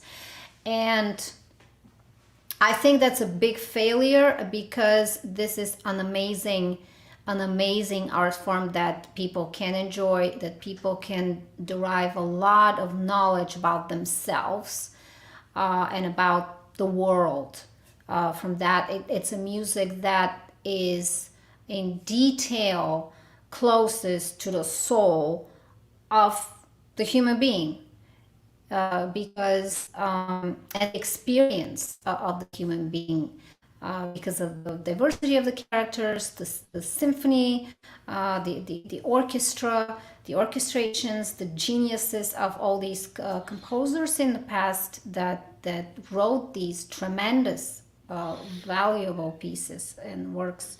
So there simply needs to be early education. It has to be incorporated in schools, so people get used to it.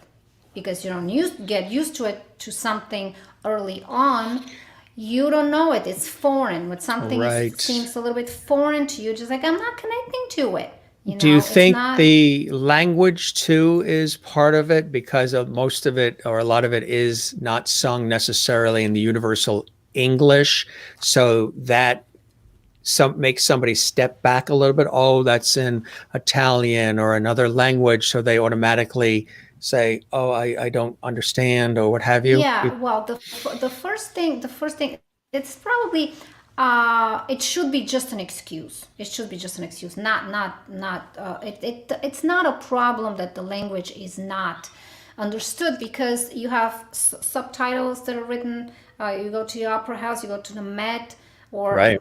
most modern opera houses or bigger opera houses are going to have the translation. It's not amazing. You have to read it. It's better if you know the language, but that's not a big deal, because the music is the most important. The music is what affects you the most.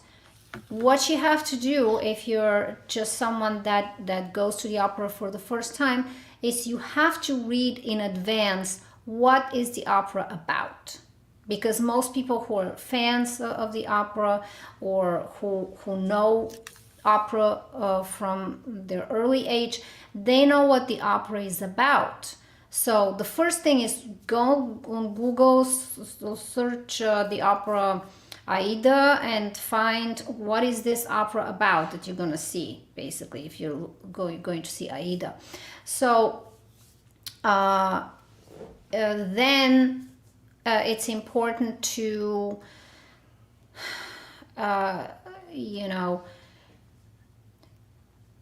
it is important to know the language. I mean, it's a good thing to, but if you don't, then it's not a problem. So I think that if simply opera pieces, let's say 2-3 arias, are being incorporated in mainstream, for example, events, that's the way to go. You have a concert, a pop concert or something, of various pop musicians. If you have an opera singer as well singing an opera piece, it's going to be great. Everybody's going to love it. Right. It's little by little. You can't just, if you just say, we're doing an opera concert, you're not going to have a big audience. Right. You're going to have a selected audience of certain people who are familiar with it already. Yeah. Right. But I think that people, everyone is just deprived is the correct word, from not seeing and experiencing this art form. And it's all about, you gotta have good singers, good performers, authentic singing that is representing the ideas of the composer. So Right. this is people absolutely love it. People So love this, that. tell us about the song that you're singing here at the Iridium. Oh, non ti scordar di me. This is just a love song. It's a Italian canzonetta This is basically their folk songs, which sound like arias, because Right. opera comes from Italy, and it's a popular song that was made popular by the three tenors. So people love it. I sing it. And here it is from the Iridium in New York City. Enjoy another breathtaking performance by our friend Anna Vella. Hope you guys are enjoying. If you're just joining us, I'm your host, Jim Masters. You're watching the Jim Masters Show live, entertainment lifestyle talk show series, and acclaimed soprano and dear friend Anna Vella is here. This is from her performance in New York City at the Iridium. Enjoy.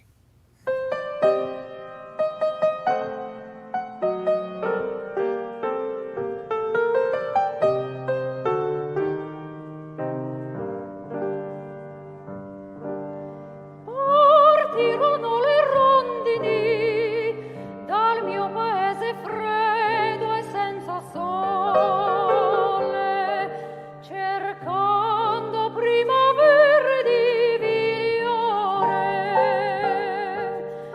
nidi d'amore e di felicità. La mia piccola rondine partì senza lasciarmi un bacio, senza un addio partì. Non ti scordar di me, la vita mia legate a te. Io t'amo sempre più, nel sogno mio rimani tu. Non ti scordar di me, la vita mia legate a te. C'è sempre un nido del mio cor per te. Non ti scordar di me.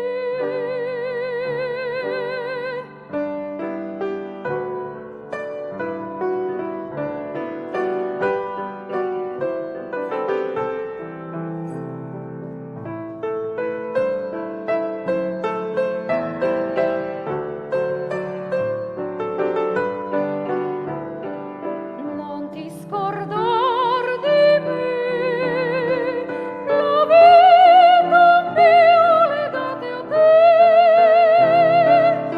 C'è sempre un nido del mio cor per te. Non ti scordar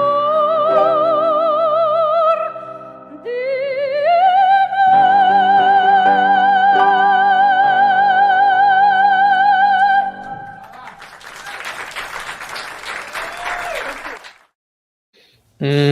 Absolutely fantastic. Absolutely fantastic.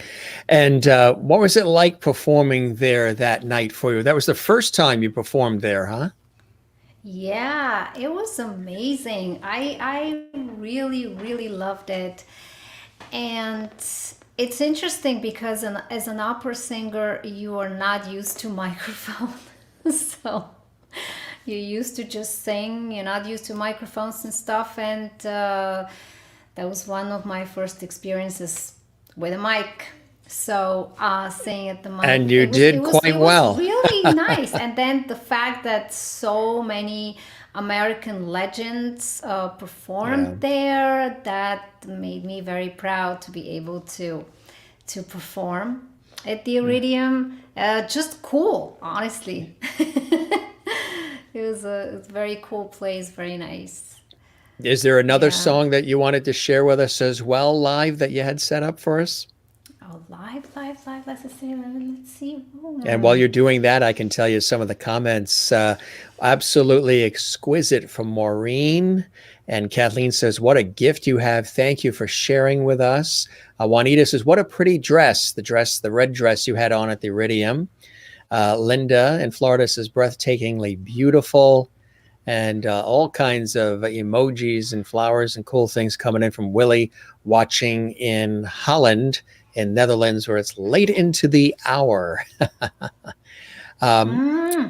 What? Yeah, it's like Wow, way, that's way. amazing. She said, Watching it yes. about 1 or 2 a.m. That's Yeah, and awesome. Juanita in South Africa, where it's really late. We have Yes. viewers all around the Wow. world, and we love them and we thank them for joining us. Yeah. What is the next selection you'd like to share with us, my friend? Okay, so let me, I'll sing for you Dein ist mein ganzes Herz. This is All My Heart Is Yours by Lecher. This is from, comes from Vienna, this song, and it's special to me because my grandmother on my mother's side, she's from there.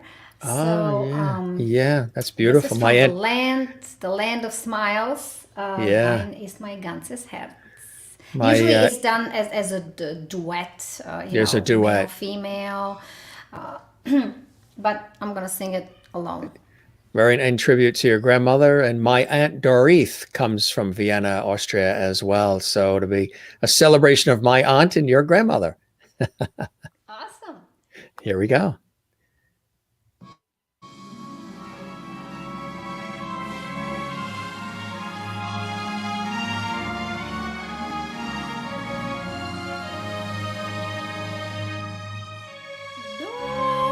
Dein ist mein ganzes Herz, wo du nicht bist, kann ich nicht sein. So wie die Blume welkt, wenn sie nicht küsst, der Sonnenschein. Dein ist mein schönstes Lied, weil es so allein aus der Liebe erglüht. Sag mir noch einmal, mein einzig Lieb. Oh, sag noch einmal mir, ich hab dich lieb. Wohin ich immer gehe, ich fühle deine Nähe. Ich möchte deinen Atem trinken und bettend dir zu Füßen sinken. Dir allein. Wie wunderbar ist dein leuchtendes Haar. Traumschön und sehnsuchtsbar ist ein strahlender Blick. Hör ich der Stimme Klang, ist es so wie Musik.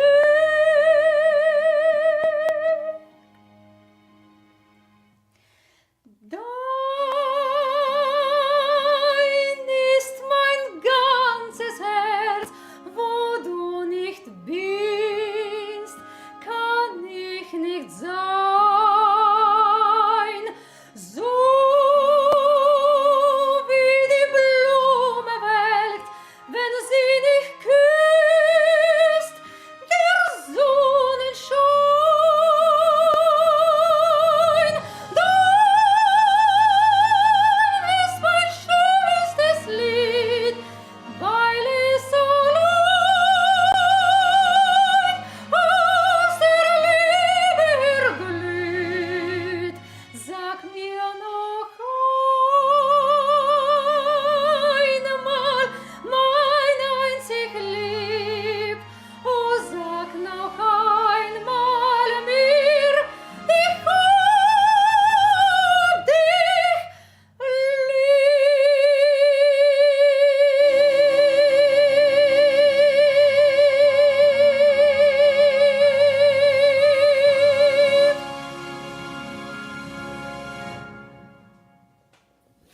That is absolutely impeccable. Really exquisitely done, my friend.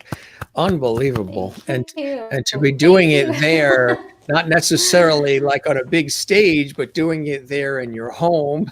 I know it's a different experience, and to have the Yes, and music sitting, match and sitting, sitting. and usually you'd be Yeah. expressing and moving around on the Yes. stage. Yeah. Uh, Yeah. I'm trying to stay in the frame of the be camera, very, so very lots of practice to be very yeah, composed, right? In that it's way. very different. Yeah. Yes. I want Yes. to show you some of the, and I'm saying I tip my hat. You and I are friends, so I'm very familiar with your talent and your grace. But I want to show you some of what our viewers, or as we call our loveties watching around the world, are saying. Amy says, beautiful standing ovation. Christine Clifton in North Carolina, USA, is saying, Anna, you have such an incredible talent. You are blessed with a magnificent voice. My aunt has been a professional opera singer in Europe, taught master classes, very much appreciated opera since a child. Willie, who loves opera in Europe, in the Netherlands. Bravo, bravo, bravissimo. Standing ovation from Linda in St. Augustine, Florida. Cheryl Fair says, and this is perfect. I love when this happens on the Jim Master Show Live. I'm learning so much tonight. And she's learning about tonight. We're talking about our wonderful guest, Anna Vella, and we're talking about her incredible career, sharing music and inspiration and a few laughs along the way. You're learning about opera even more, and you love learning new things. Well, Cheryl Fair, this is your first time watching the Jim Master Show Live. Every night is something different, and that's what this show is all about, enlightening as well as entertaining. Juanita in South Africa says, Wonderlick. And Berlin is saying yes and enjoying it very much. And I'm saying wonderful and wonderbar. And oh, yes, she is amazing from Kathleen in New York City. Ann Wozniak is saying there are no words to express the beauty of this. Merlin in Canada is saying bravo. Maureen is saying absolutely exquisite. Kathleen is also saying, what a gift you have. Thank you for sharing with us as well, which is really beautifully said. Thank and you. Maureen is saying, such a beautiful voice. My kids used to cry. You have such a beautiful voice, Anna. Maureen, her kids cried when she sang lullabies to them. Oh, okay. She's saying they don't cry for the right reason. It's funny. Do you sing to your child? Do you sing to your daughter as well? I would imagine, huh? I do. I mean, when I warm up my voice, she always comes to me, at the piano. And I think I was like singing a little bit more before when she was a baby. Just honestly made up songs and, just to entertain her and not make, or when she was crying and needed to be calmed and everything, I would sing to her, and then she would just be fine and happy after that. So yeah, I do. That's fantastic. Especially I sang to her when she was a baby. Yes. Do you see any natural musical aptitude in her? Does she seem to be going in this Oh yeah, direction? yeah. She loves she loves, like, she has to be on the piano at least twice or three times a day and do her playing. And when I sing high, she goes higher. I said, this is. That's the beauty of She tries to imitate me. Yes, the and she beauty of goes youth, like, right? hey, that's quite high. I was going to say Yes. the beauty of Yeah. youth, being able to go higher and higher. Yes. Merlin is saying, Yeah. I am floored with her talent. I knew you guys would enjoy this episode. And Juanita is in South Africa says, my daughter once said to me when singing to music, please be quiet. I'm trying to dance. That's what her daughter told me. Yeah. Kids say the darndest things, right? Well, honestly, I've not had any problems with neighbors anywhere. I've always been like, now we're in a house, of course, but before, when I was living in New York City and in apartments and back in Bulgaria, I was worried about neighbors, let's say, being mad that I'm singing too loud. So I've never had a problem. So no, because they probably I would imagine some of our guests have been in New York apartments or other parts of the world where they're in, smaller locations. and there's neighbors, and they are playing piano or guitar or singing or drums, saxophone, whatever it may be. And it usually turns out that the neighbors actually like hearing the sound. They enjoy, because they're very talented. If they were just starting out, it was on a saxophone, it was like wah wah, or a violin, Or violin, yeah. might be an issue. But the fact that they're talented like yourself, the neighbors actually find it as a little bit of a treat. Somebody else that has also found over the years, he's no longer with us, so it's a really special photo. Somebody that also identified your talent, Phil Ramone. Oh, yes, that was again. Phil Ramone, yeah. Yes, a very special photo at the Songwriters Hall of Fame events. Yes, Yeah. very, very special. Yeah, here's another one too. Yeah, Phil Collins. It's like this photo is like as if we know each other very well. Right. It's like Right. a friend. Yeah. Yeah. Phil Collins, for those watching, that's the incredible English singer, Phil Collins. Yes. You're gonna do a rendition of Studio right now live Yeah. at Studio, right? That is funny. But you do, like you said, you do on iTunes. People can hear you doing some pop style material. Yeah, my pop songs are there, and also my opera. If you go to iTunes and you want to purchase my album or something, you're welcome to do it. That's and right. My CD can be, just gotta let me know through my channel or Apple Music, people can and yes. Spotify, others, absolutely, and of course YouTube as well, from Mac Sound Solutions. I wonder who that could be. Yes, Another exactly. dear friend of ours. Another dear friend of ours. Yes. Yes. Here's another wonderful photo. Garth Brooks. How did that happen? What was that? Yeah. Was that out He's of the Songwriters Hall of Fame? This is again, but that was another year at the Songwriters Hall of Fame. Like he's amazing.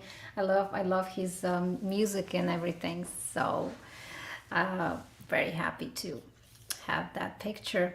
Oh yeah. American icon. So this is Neil Part now. Like he's a dear friend, and he was president of the Grammys at that time. Now he's not anymore. Now we have a new one.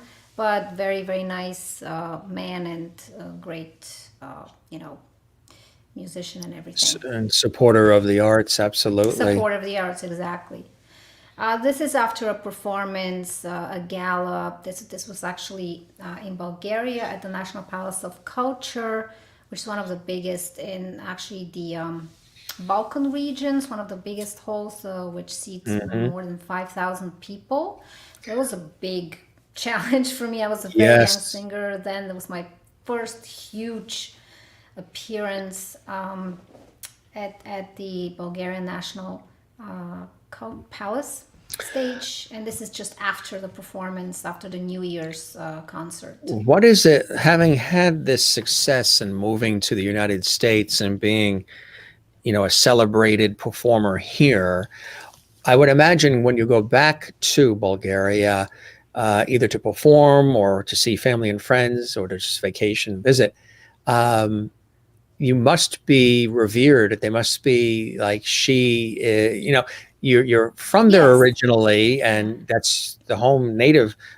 But when you go back, having accomplished so much here in America, the response when you go home must be something else, huh? What was it like the first time you went back home after accomplishing what you've accomplished here in America thus far? Must have been amazing. Well, it was it's interesting. It's everybody was curious. How is it here? How am I doing? How is my career going in America? And of course, I'm more famous in Bulgaria than here. So it's how can I say? It's a little bit slightly of a different experience. I feel like I get more recognized there than here. So. Well, after tonight's show, that's going to change. I have to say that after tonight's show, that'll change. Yes. Got Correct. some new fans tonight.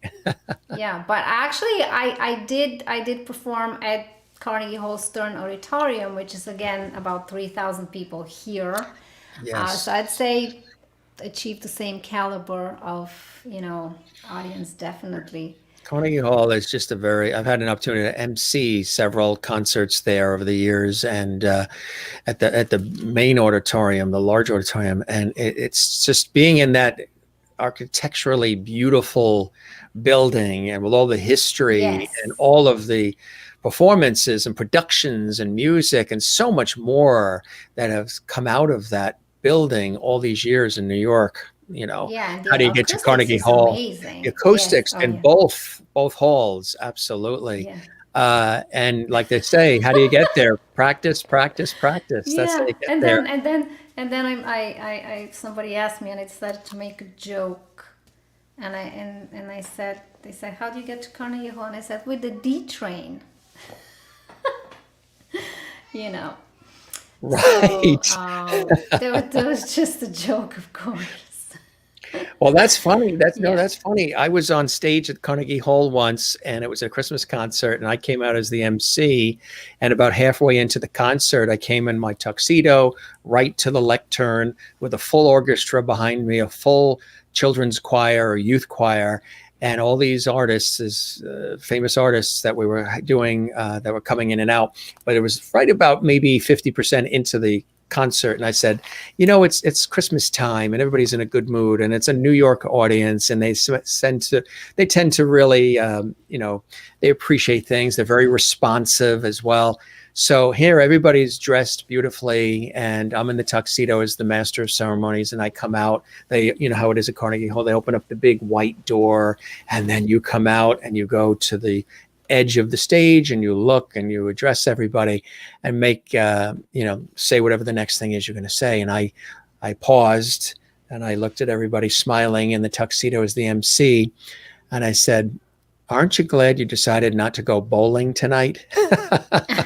And the whole place erupted in laughter. And when I went in the Yes. back in Carnegie Hall, the union guys, the technical crew, production guys, they were like high-fiving me, and they, oh my God, that was so perfect. We've never heard that here before. We love it. And it loosened the audience, because I knew, you have to also read an audience, right? You can tell, Yes. depending on the city, the town, the Yeah. culture, the time of year, the material, whatever it is, you have to read the audience. And in this Yeah. case, it was a holiday concert, festive, joyful. So I knew that because believe me, I was rehearsing in my head. Should I say this? Should I say this? Will they understand? Will they get it? Will it Yeah. fall flat on its face, or will they enjoy it? And they didn't expect the tuxedo MC coming out as grand and grandly attired to throw out a funny line like that. And when I did, it just loosened everything up. So, like you say, Yes. how do you get to Carnegie Hall? The D train, that's a great line. It breaks the ice. It makes people feel comfortable, right? Yes. Yes. And Yes. that Exactly. and that's really important to be able to do that. Not some people never do it, but I think it's important. Here's another Oh, beautiful that's. shot. Oh Uh, yeah, that's my baby Victoria. She's already a toddler. This is last year picture, but it's a cute one. Yes. right. Yeah. Beautiful, beautiful, beautiful shot. Here's another one. Oh yeah, this one is from the opera Lucia di Lammermoor, and that's a huge, that is one of the biggest roles for sopranos. It's very challenging, and this is the mad scene. That's why Lucia is covered in blood and everything. That was an amazing production that was with the Columbia, produced by the Columbia Artist Management, and we toured like the whole United States here with it, with huge Yeah. success. So that's again one of my roles that I absolutely love as well, because I just do a very good job with Lucia and the whole thing. It's like, why do I feel so comfortable in this mad scene? I just do it very well. ask Ex- myself these questions. But it was I did that also, I did that in the national Bulgarian National Opera in Sofia, and with tremendous success. It was like also first time that I had to bow actually in the middle of performance, which is not something that traditionally we do in opera. But the standing ovation after the end of the mad scene, the first aria of the mad scene, was so big that Yeah. I had to come. I had to bow. It was like maybe 5 minutes ovation or something like that. Unbelievable. Yeah, That's epic. Here's another great shot. And again, Alec Baldwin again, another. yeah. That's actually at the master class. That is at the master class. That's at the master class. Yes, yes. Really Very nice. long time ago. These are very special colleagues of mine. We had a trio at that time. Kalin Ivanov, he's a producer, and he has a management company for musicians, and Margaret Zimmerman. She's an amazing Russian pianist, very accomplished in New York, and that's a very nice photo of us after. I mean, preparing for a concert. That's during rehearsal time, I think. Really But I nice. had a great time with them. Yes. Yeah, really Wonderful nice. musicians. We have another video we're going to show. We're going to play this video, and I want to surprise everybody of you doing your beautiful thing that you do, Anna. And then we will come back and we'll talk about it. Here's once again Anna Vella doing her beautiful thing, which is gorgeous music. Here we go.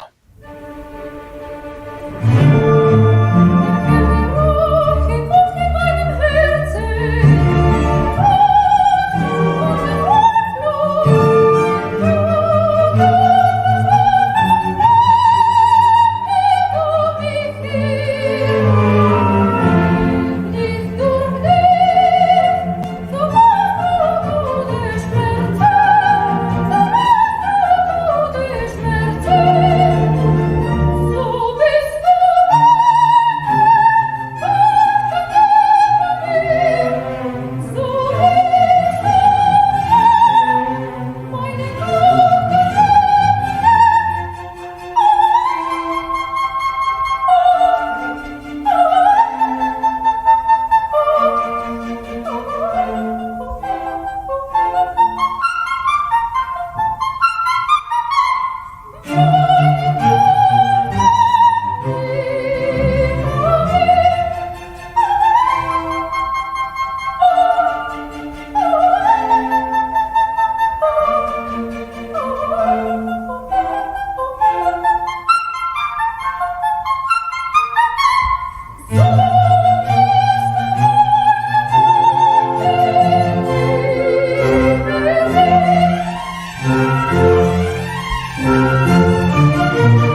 Mm.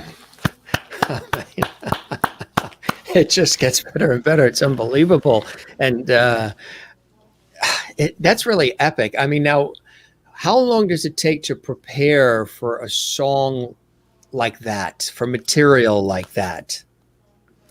Um, To train your voice and the preparation in advance. Yeah, well, this is one of my absolute favorite arias of the Queen of the Night by Mozart.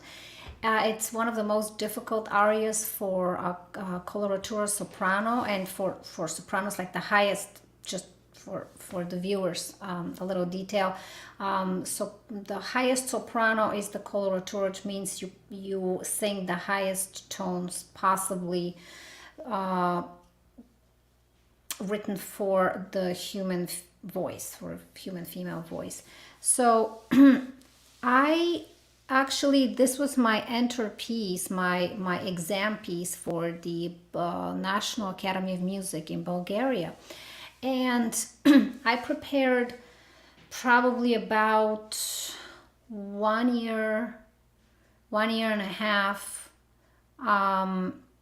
intense voice lessons. Let's put it 2 years just to be on the safe side. I would say it's real time was 1 year something.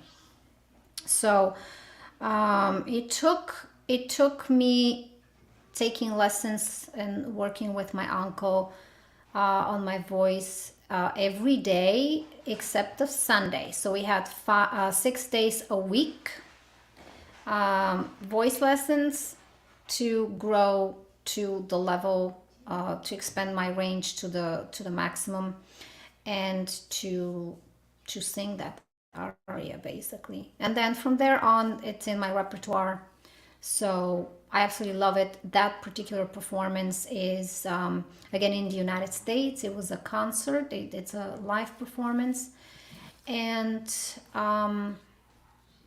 it does definitely take a lot of work.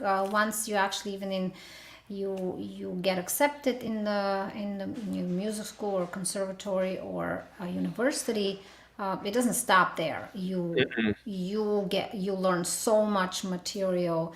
You have to learn a lot to still develop the voice and you know, grow it. And it's a lot of work. It is, but you gotta want to do it. I actually, my first conversations with my uncle, Georgi Cherkin, it was like, you know what, you're entering a business which is very hard, and do you actually think that you have the character and the stamina and everything? Because it's a lot of work that you have to do. And I said yes, very immediately. It was not a problem for me to practice or to work or to learn. I you know, it's something that I love to do. So I loved all the subjects around music, my music education and opera that I had to study, and I still do. So for me, it's a rewarding mechanism. It's not simply work. So. Right. It comes naturally But to you. but there's a lot of things that you know you sacrifice. Like if you're performing 3 times a week performances and stuff like that, it becomes like really about the voice, because the voice is a very jealous instrument. Like you do certain things and you don't perform well, Right. or And you have so you it's can't do you certain have to things. you have to treat it like an instrument. You have to treat it like a And it's a live instrument. yes. It can be That's damaged, it could be yeah, affected. Right, exactly. So yeah. what are some things that you do in addition to warm up vocally, to prepare vocally? Do you do a ritual of things several days before going into a studio and recording, or going on stage for a performance? Are there certain things you will and will not do leading up to it, and then certain things you do on the day of to prepare? Yeah, well, in general, I was raised by my vocal coach to be strong and not to have the psychologically to pay attention to things that might affect my performance. That means like just Don't it's very overthink important it. to be, yeah, to be strong minded and say whatever, I'm gonna do it well. And if you have this mindset, you don't get all of a sudden scared. Oh, the air on stage is too dry, or it's too dusty, or oh my gosh, it's too cold. I'm not gonna be able to sing. Oh my God, I drank milk. Why did I drink milk now? It's gonna affect my singing later. Or oh my gosh, I had a glass of alcohol, for example. I'm not gonna be able to sing the next day. And these are like stress factors. So I kind of I stay away of that, but at the same time I know what can affect the voice negatively, and I don't do it. Like for example, I definitely warm up my voice. I make sure that I don't stay up late going to bars and restaurants and, let's say, talk loud to people, or for example, don't drink tea because tea is drying the body in general from water. uh, Less coffee, less dairy. Like in a day of performance, I definitely don't do these things. But Yeah. sometimes when I did them, let's see, if I want to have like for example, coffee with milk, I'll do it. I don't get completely stressed over it. So, but I was taught you gotta have your instrument endure and be able to perform in any circumstance. So sometimes you can also be sick and perform, like you get, for example, the flu, or you get something, a cold, and you have a very important performance that is coming, and you have to sing, or you have to cancel. Well, I would not cancel unless I can't completely, sing. Right. I just have one cancellation. in I have Not one bad. cancellation, which Just was one. basically I had to sing 2 days before I had to give birth to my child. I mean, So if there's ever a reason, I think you can slide with yeah, that one. yeah, that, 2 days was the before the one birth. time, I mean, and then I called my colleague Theo Ricardella to cover for me and just take the gig for me, you uh, know. But that yeah, was my one-time cancellation. So I always yeah, like go with faith and everything. It's like I'll do the performance. I'll perform, and God is with me. He's gonna help me. So yeah. you kind of have to like do it. And if he's watching tonight, Tara, we'll say hi to Tara. Haven't I think the last time we were together was at that Earthquake for Italy concert Oh yeah, yeah, yeah, performance. yeah, yeah, So if yeah. he's watching tonight, welcome, Tara. And we have some more wonderful photos here too. I just want to show the audience some of these cool shots here. Um, some of these, I mean, all of these photos are really fantastic. Here's another great one. This is a little bit more intimate. Uh, Oh yes, yes. This is when she was like the tiny, and I think she's about 6 months here. wow. Yeah, that's a great remembrance. Yes, yes. This is with my student Ananya. Like she's very successful, and she did amazing job in a couple of competitions that she won. Very proud of her. This is after, again, one of the concerts she performed at Carnegie Hall, and this is at there at her house. Yes, this Ah, is that's cool. I also taught at an after school program for kids, which now is closed because of the pandemic. Yeah. But beside my concerts and singing, I teach in several different schools. And here is a little class of tiny kids that were, singing with me. Bobby I was Horowitz is teaching watching in New them. York City. Says, Anna, you're a Yeah. find. My son loved you last time I downloaded a video of you and sent it to him. And Christine is saying, bravo, beautiful piece. Always is one of my favorites. The last song that you just sang for us, or actually that was in the video clip. What a treat we're receiving tonight. And bravo. And what a gift. And I just love that piece. I am blown away, Anna. Just some of the comments that have been coming in as we've been showing Thanks. That's so the nice. videos.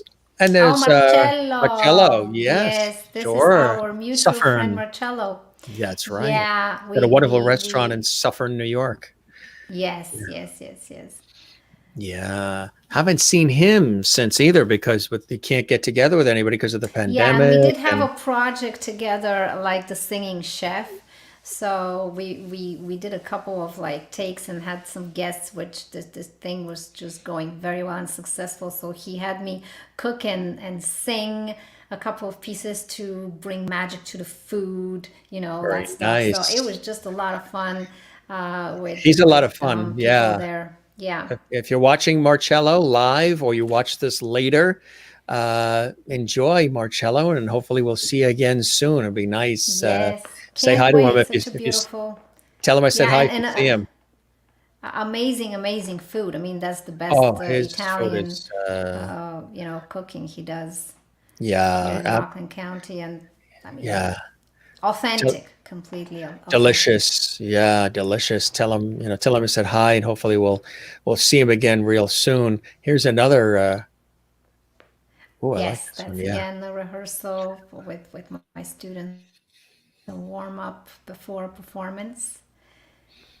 Here we got awards from that competition that several times award winning student. yeah, Yes, her really again. fantastic. Yes, this is in Japan.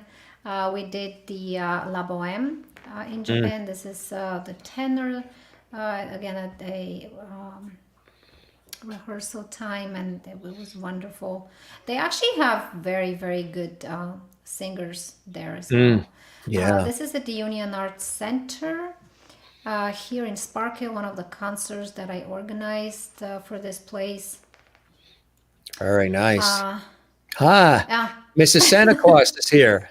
yeah, Santa Claus. That was again after a concert, a Christmas concert. So yeah, Very, that's very fun. nice. This is Grammys. at the Grammys. Like I was my dear friend Neil Partnow always sends me an invitation for whenever the Grammys happen. So this time this is in New York. That's right. The Three big years ago, 60, I think. Yes, 60 the Big years. Yeah. 60. Yeah, it was awesome. I loved it. Great experience. This is at the actually Bulgarian consulate, and Samantha, which you see on the right side, she's my student. Very proud of her singing. Amazing achievement, beautiful voice, and Korean tenor and Japanese pianist. We had this amazing, quartet going at some point. Mm, And this particular quartet, I brought together the artists just to say that we are all human, that we should love hmm each other, and we should be proud of who we are and where we come from. Was the main message of this. And that's important. That's important to know, you know, constantly in our lives. It's really important to remember that we're all important. We all have value. We all have something to contribute. We all are welcome to Yes, the table and to embrace, our differences as well as our similarities. It's a great yes. shot here too. Thank you. That's again from a concert. Not sure where it was. I think at the gallery. This is from the Bulgarian National Palace of Culture.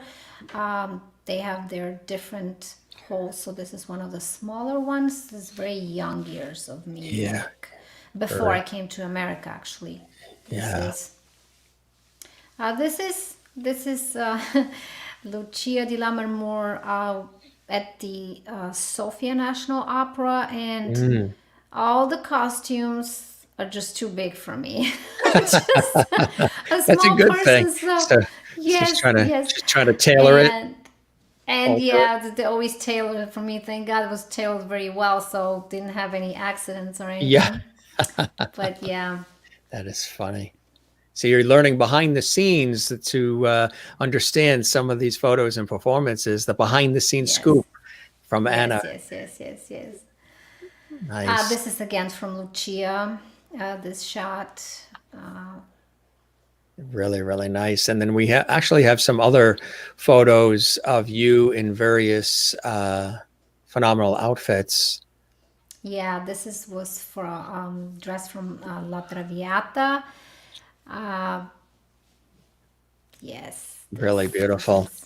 is. Stunning. Yeah, this one too. These are my mod shots, like Yeah. for advertisement and everything, Yes. for the magazines. Yes. Absolutely. This as well, like shots, let's say for programs or posters. And that we saw that in the I love video. this one. That's really, yeah. Yes, Yeah. Yeah. Beautiful, I huh? love this dress. It's very comfortable. It's Mm. it's very elegant, very simple at the same time. Super comfortable to sing. It doesn't, and you can grow in size in it as well. This is from Japan, I think. This picture. Very, This very dress nice. is actually every time I perform with this dress and there kids there, I just get surrounded by them immediately because they think I'm the princess. Yeah. So It does have it's that look. Yeah, it's very yes. elegant and it most certainly has that look. Um, my friend, you've had these wonderful experiences and there's so many more and much more to come. What are some of when you look at all of this, of course, your time in your native Bulgaria and the time spent here in the United States, doing what you do so well, doing what you've worked on so exquisitely, doing what comes from your heart and soul and that you love so much. What are some of those continued joys and blessings and inspirations in your life, Anna, that continue to forge forward to create all of this beautiful material and perform continually in the way that you do for all of us? I think like what's giving me the inspiration to continue and develop and everything. I think um, it's the audience. The audience is very motivating me very much. The audience has motivated me to continue through the years, to want to give them more. I've had great experiences and feedbacks again from the audience. I've been very motivated by the young audience, by people who never actually even heard opera. What drives me as well, that I would like to incorporate somehow opera more in the American culture, because I think that Broadway is a little bit more incorporated in the American culture simply because it's being you know experienced at a very young age, which means I see like Yeah. kids, for example, in the after school programs or in school or at home, having the opportunity to listen to that music, but very Popularized. few Yeah. have the Popularized. opportunity to actually listen to opera. So I think that this should be opera and classical should be part of a school program, and of course has to be thought how it's going to be presented to the young kids, so they are actually start appreciating it. So these are drivers, definitely. And I also always was very motivated by my family in terms of their achievements. They had great achievements, both my parents and also my grandparents in the music world. So I feel obligated to Carry on the tradition. share and carry on the tradition, give it to the people. And plus, I believe also when you have a talent, you work on your talent, but a talent also in a lot of ways is God-given, I feel like. Very And true. the obligation to share it, it's given for a reason. So these are, I think, the factors that motivate me. And also I want to be an example for my daughter, because she's gonna copy my behavior. She's gonna learn from me, and I want to be a very good example for her. So I think these are the driving factors, and it's operates such a huge, you know, rich source of music and knowledge and philosophy of life, and it's worth to be shared. So What would you say to somebody watching live right now, or who will watch this later on our YouTube channel at Jim Masters TV, and they're considering going into this area of the arts that you have mastered so well? I imagine there's advice even that you tell your students in these master classes. What would you say? What would be one very important and early piece of advice you would suggest to somebody who's considering going in? Because there's a lot of sacrifice, as you say, and a lot of preparation and blood, sweat, and tears, and a lot of anything can happen, and you have to be resilient, and you have to have stamina and really work at it and work at it. And not every day is perfect, but you have to really want it. Tell us about that.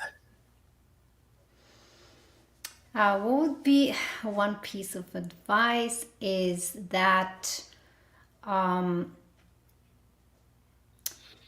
work hard on the battlefield, and it's going to be easy on stage. So this was an advice that was given from my teacher, meaning preparation is paramount. It's very important, and then when you go out on stage, it's easy. Another thing that maybe comes to mind, you have to ask yourself if you are prepared for what it actually is. Is the work too hard for you? Is it too much feeling like work and gives you agitation and you just get discouraged easily? Then you're not in the right field. It has to feel, yeah, it's hard, but I'll do it no matter what. I'm continuing forward. I'm going forward. You know, this is something as advice, you know, to be your passion. But you know, passion can be like, you know what, I love to do it, but it's so hard, I can't, or I'm gonna postpone, or I'm just gonna, and then your value is actually getting diminished. So it is passion, and it's viewing the work that it requires, not as hard work in terms of annoying work. It's got to It's be hard work, but it's very rewarding. It's enriching you. If you view it as an enrichment, as Right. growth, as then it's you know.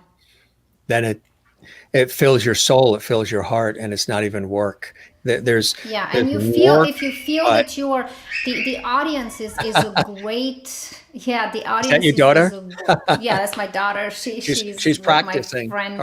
She's Yeah, practicing the high notes. yeah, yes. So, um, what did I want to say? You're talking about how it requires a lot of work and a lot of practice and preparation, but it's because you have the love of it that Yes, work and that preparation and all the effort that goes in doesn't seem like work because the love of it overrides the work and yes, blood, sweat, and yeah, tears involved, right? yeah, That's how I and look at there's a my lot of career too, times same like way. when young people are trying to make a decision of what to do, it's like, oh, you have to love it or you have to have passion for it. Yeah, and then a lot of young people just look at the end result.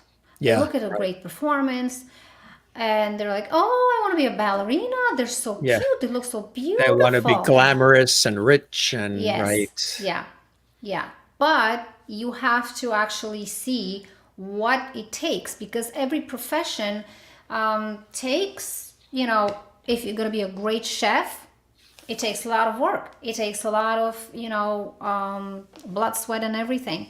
So you have to see if that is what you can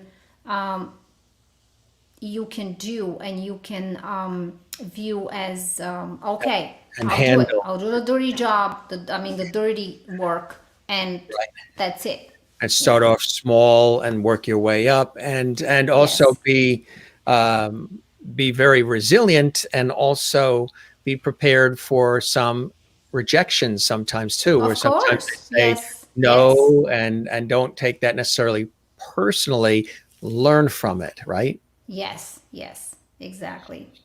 That's really important. Beautifully Yeah. said, my friend. We thought we were going to chat for like an hour, hour and a half. We've been chatting for 2 hours and 40 minutes. Could you Oh believe my that? God, That's what time happened. flies That's why here I at the said Jim's Master that, right. Show. That's Yeah, what I was saying when it's fun. when we were preparing for the show. I said we just let the flow go. We see what happens. We do that with all the guests and with all the episodes, and it Yes, never seems like the amount of time that we spend, but these are very special episodes in our series because we really get a chance to, again, connect, bring back the yeah, lost art of conversation, sprinkle it in with some wonderful photos, some great visual material, live performance, viewer interaction. And so it's like a full experience in a warm, welcoming, flowing setting that I think yes, that's what absolutely. it makes the time pass. And this Yeah. was extraordinary. And I'm so happy just to even be chatting because, again, we've known each other for quite some time now. And I know we honor and respect, have great respect for each other's careers, each other's work, Yes. and what we bring to the table and all the work that goes into it.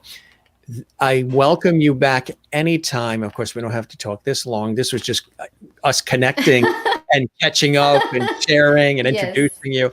A lot of wonderful people and beautiful comments. Matter of fact, we can Yeah, I show a love couple them. more. Yeah, from all around the world. Juanita says this was an absolute treat.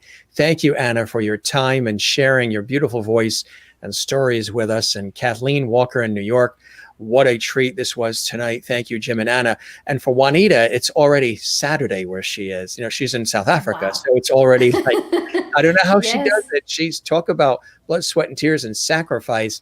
She does sacrifice to watch our show live. She can watch this That's later in the awesome. archives, but she likes to be a Yeah. part of it. And I think that's the beauty of the show.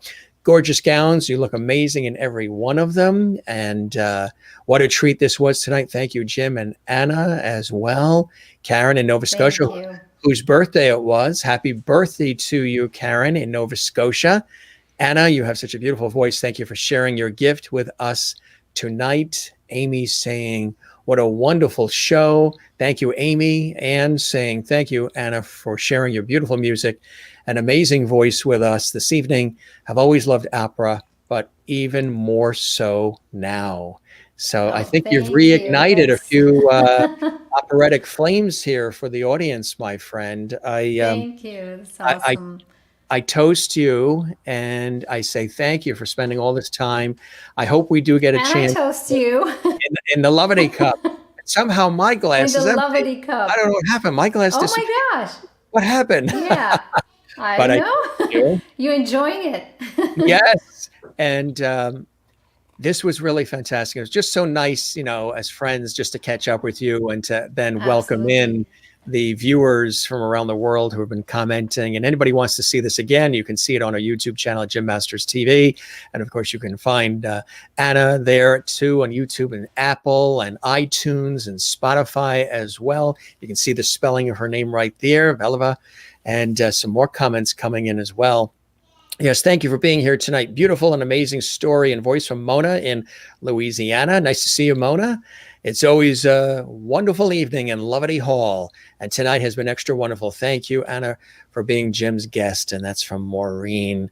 And I do thank you for the time. Thank you so much. I will keep the light on for you. You're welcome back anytime. Thank The you. wonderful production assistant tonight, Lance, for all of his Yes. efforts. He did a Thank you, bang-up Lance. job. Thank you, Lance. We appreciate it. He did a wonderful job. The audio and everything was perfect on your end. And I know you guys are very particular, like I am, to put the best foot forward and present things in the best way possible. And I appreciate that extra effort that you guys did on your end to make it so. This was amazing. You are as brilliant as you've ever been. We wish you continued success, my friend, and best of health. Yes, and we will see you. We'll gather again, hopefully soon in person. I'll MC another concert of yours or something, and we'll break bread and have dinner and enjoy. I hope you enjoyed. And I just want to say something that I forgot to say. Make sure you do. You guys want to send messages, communicate to me directly. My email is on my website, annaveleva.com. This is ANNAVELEVA.com. And then in contact information, you can find my email. So all messages can be read there. I hope as well. Absolutely. I hope the show met your expectations, whatever they were, and that you certainly enjoyed. Beautiful. And that you enjoyed the time with me as much as I have with you, Anna. Thank you, Jim. It was awesome, amazing. Feel absolutely enriched and very, very nice. Thank you, my friend. Thanks for all the time, the beautiful music, and we will see you again soon, okay? You take care and have a beautiful weekend. Thank you. You too. Thank you. Bye-bye. Tings, Ciao. Jim. Thanks. Bye-bye now. Ciao. The wonderful Anna Veleva, live from her home. We appreciate all of her time and attention. Was this not amazing? Really, really fantastic. And for those of you maybe who discovering her for the first time, right here on the Jim Master Show Live, again, our entertainment lifestyle talk show series, where every night is something different. Every night is variety. Every night is inspiring, fun, laughs, good music, all kinds of cool stuff. Sometimes we don't have music. Sometimes we have conversations that are about life, about food, about so many different things. So when you tune in to the Jim Master Show Live, there's always something special that we've worked very hard behind the scenes to build, create, produce, prepare. Like Anna was talking about, all the preparation and preparing for concerts and going into the recording studios. The same thing here when we do the Jim Master Show Live. I know it looks so easy that we just pop on and everything seems so magical. There's so much work that goes on. It is like a television show. We do this not as a stream or a podcast. We really do this like a television show, and put our best foot forward, and whatever develops from it is what we deliver. And usually it's a hoot of a time, a grand time. And speaking of grand times, let me tell you about an amazing situation happening tomorrow. Freestyle Love Supreme is here tomorrow, co-created by none other than Lin-Manuel Miranda, of course, the Broadway legend who created Hamilton and In the Heights. Guess what? Cast members from Freestyle Love Supreme are going to be here live tomorrow. That's Saturday, exclusively on the Jim Master Show Live. Now, Note that it's at a special time, 8 p.m., not 7 p.m., our usually scheduled broadcast time. It's going to be at 8 p.m.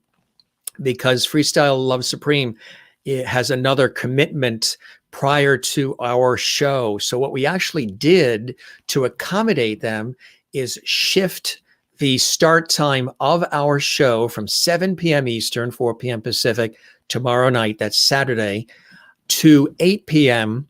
Eastern, 5 p.m. Pacific. So again, if you don't see us at 7 p.m., don't worry, because we're not on at 7 tomorrow. We're on at 8 p.m. Eastern. That's for those of you who want to watch live and you want to comment and you want to participate. I know a lot of you love the live part of this show, which is a unique and very special element. We could easily pre-record all these shows, edit these shows, and just upload them like a lot of people do. They just record them whenever and they upload them. But I think then, if I'm ever going on a project or on vacation or something that calls me away, we could always do that if we need to. So there's still episodes. But the fact that we do it live and we spend all this time doing it live, I think it really adds something unique and very special. And the interactivity to this entertainment lifestyle talk show series makes it special. So again, tomorrow, 8 p.m. Eastern,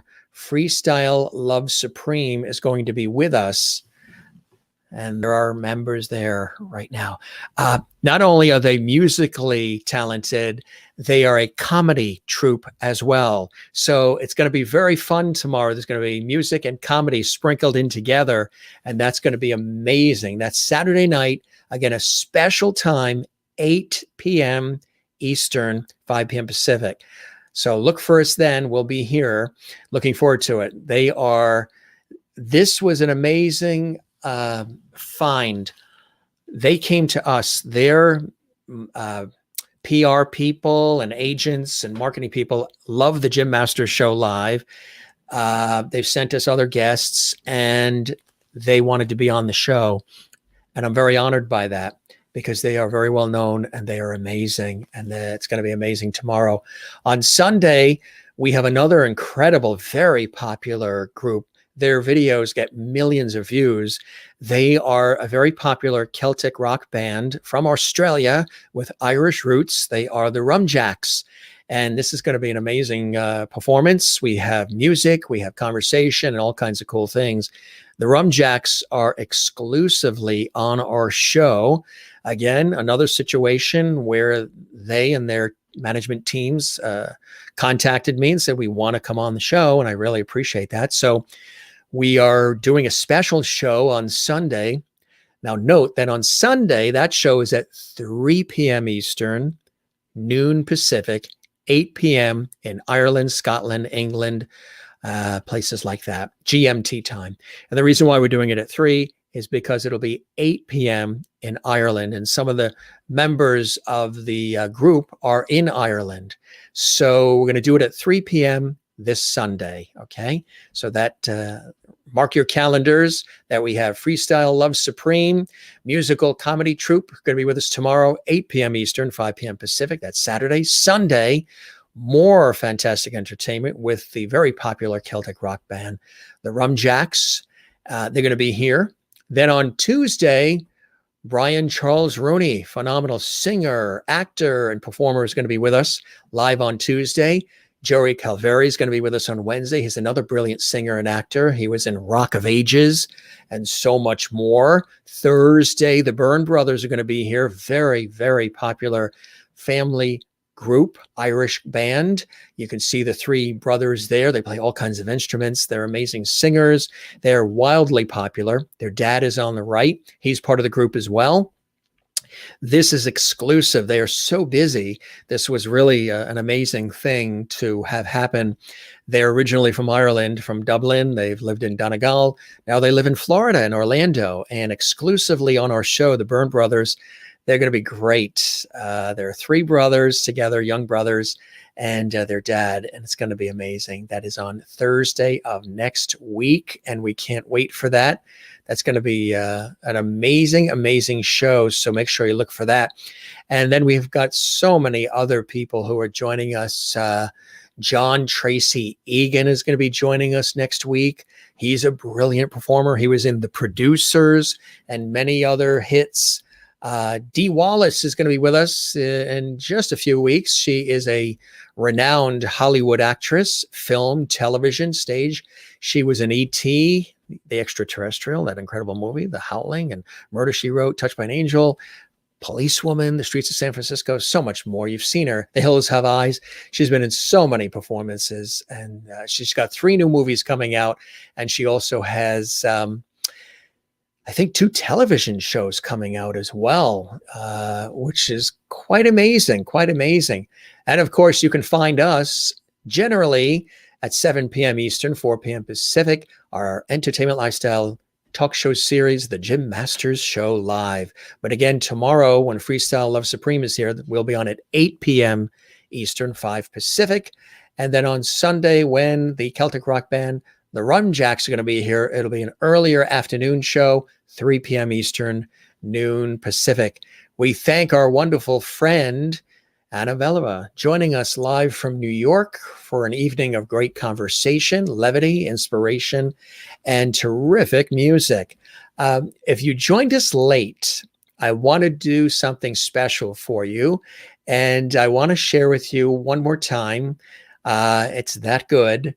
Her version, we played this earlier, but it's worth seeing again. If you joined us late, you can watch this again and listen to all the incredible music. She performed several songs live for us, and we had breathtaking videos of her in the United States and in her native Bulgaria, where she hails from.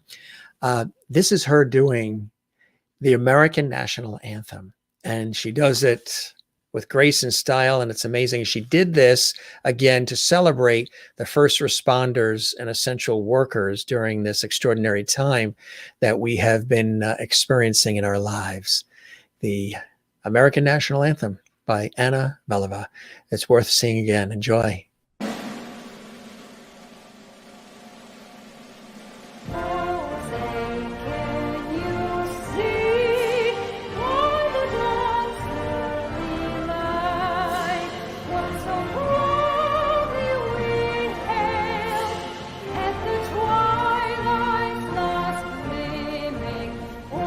Stripes and bright stars through the perilous fight. For the ramparts we watched were so gallantly streaming, and against red cloud, the bombs bursting in air gave cross through the night. Then our flag was still there. Oh, say does that star-spangled banner yet wave? For the land of the free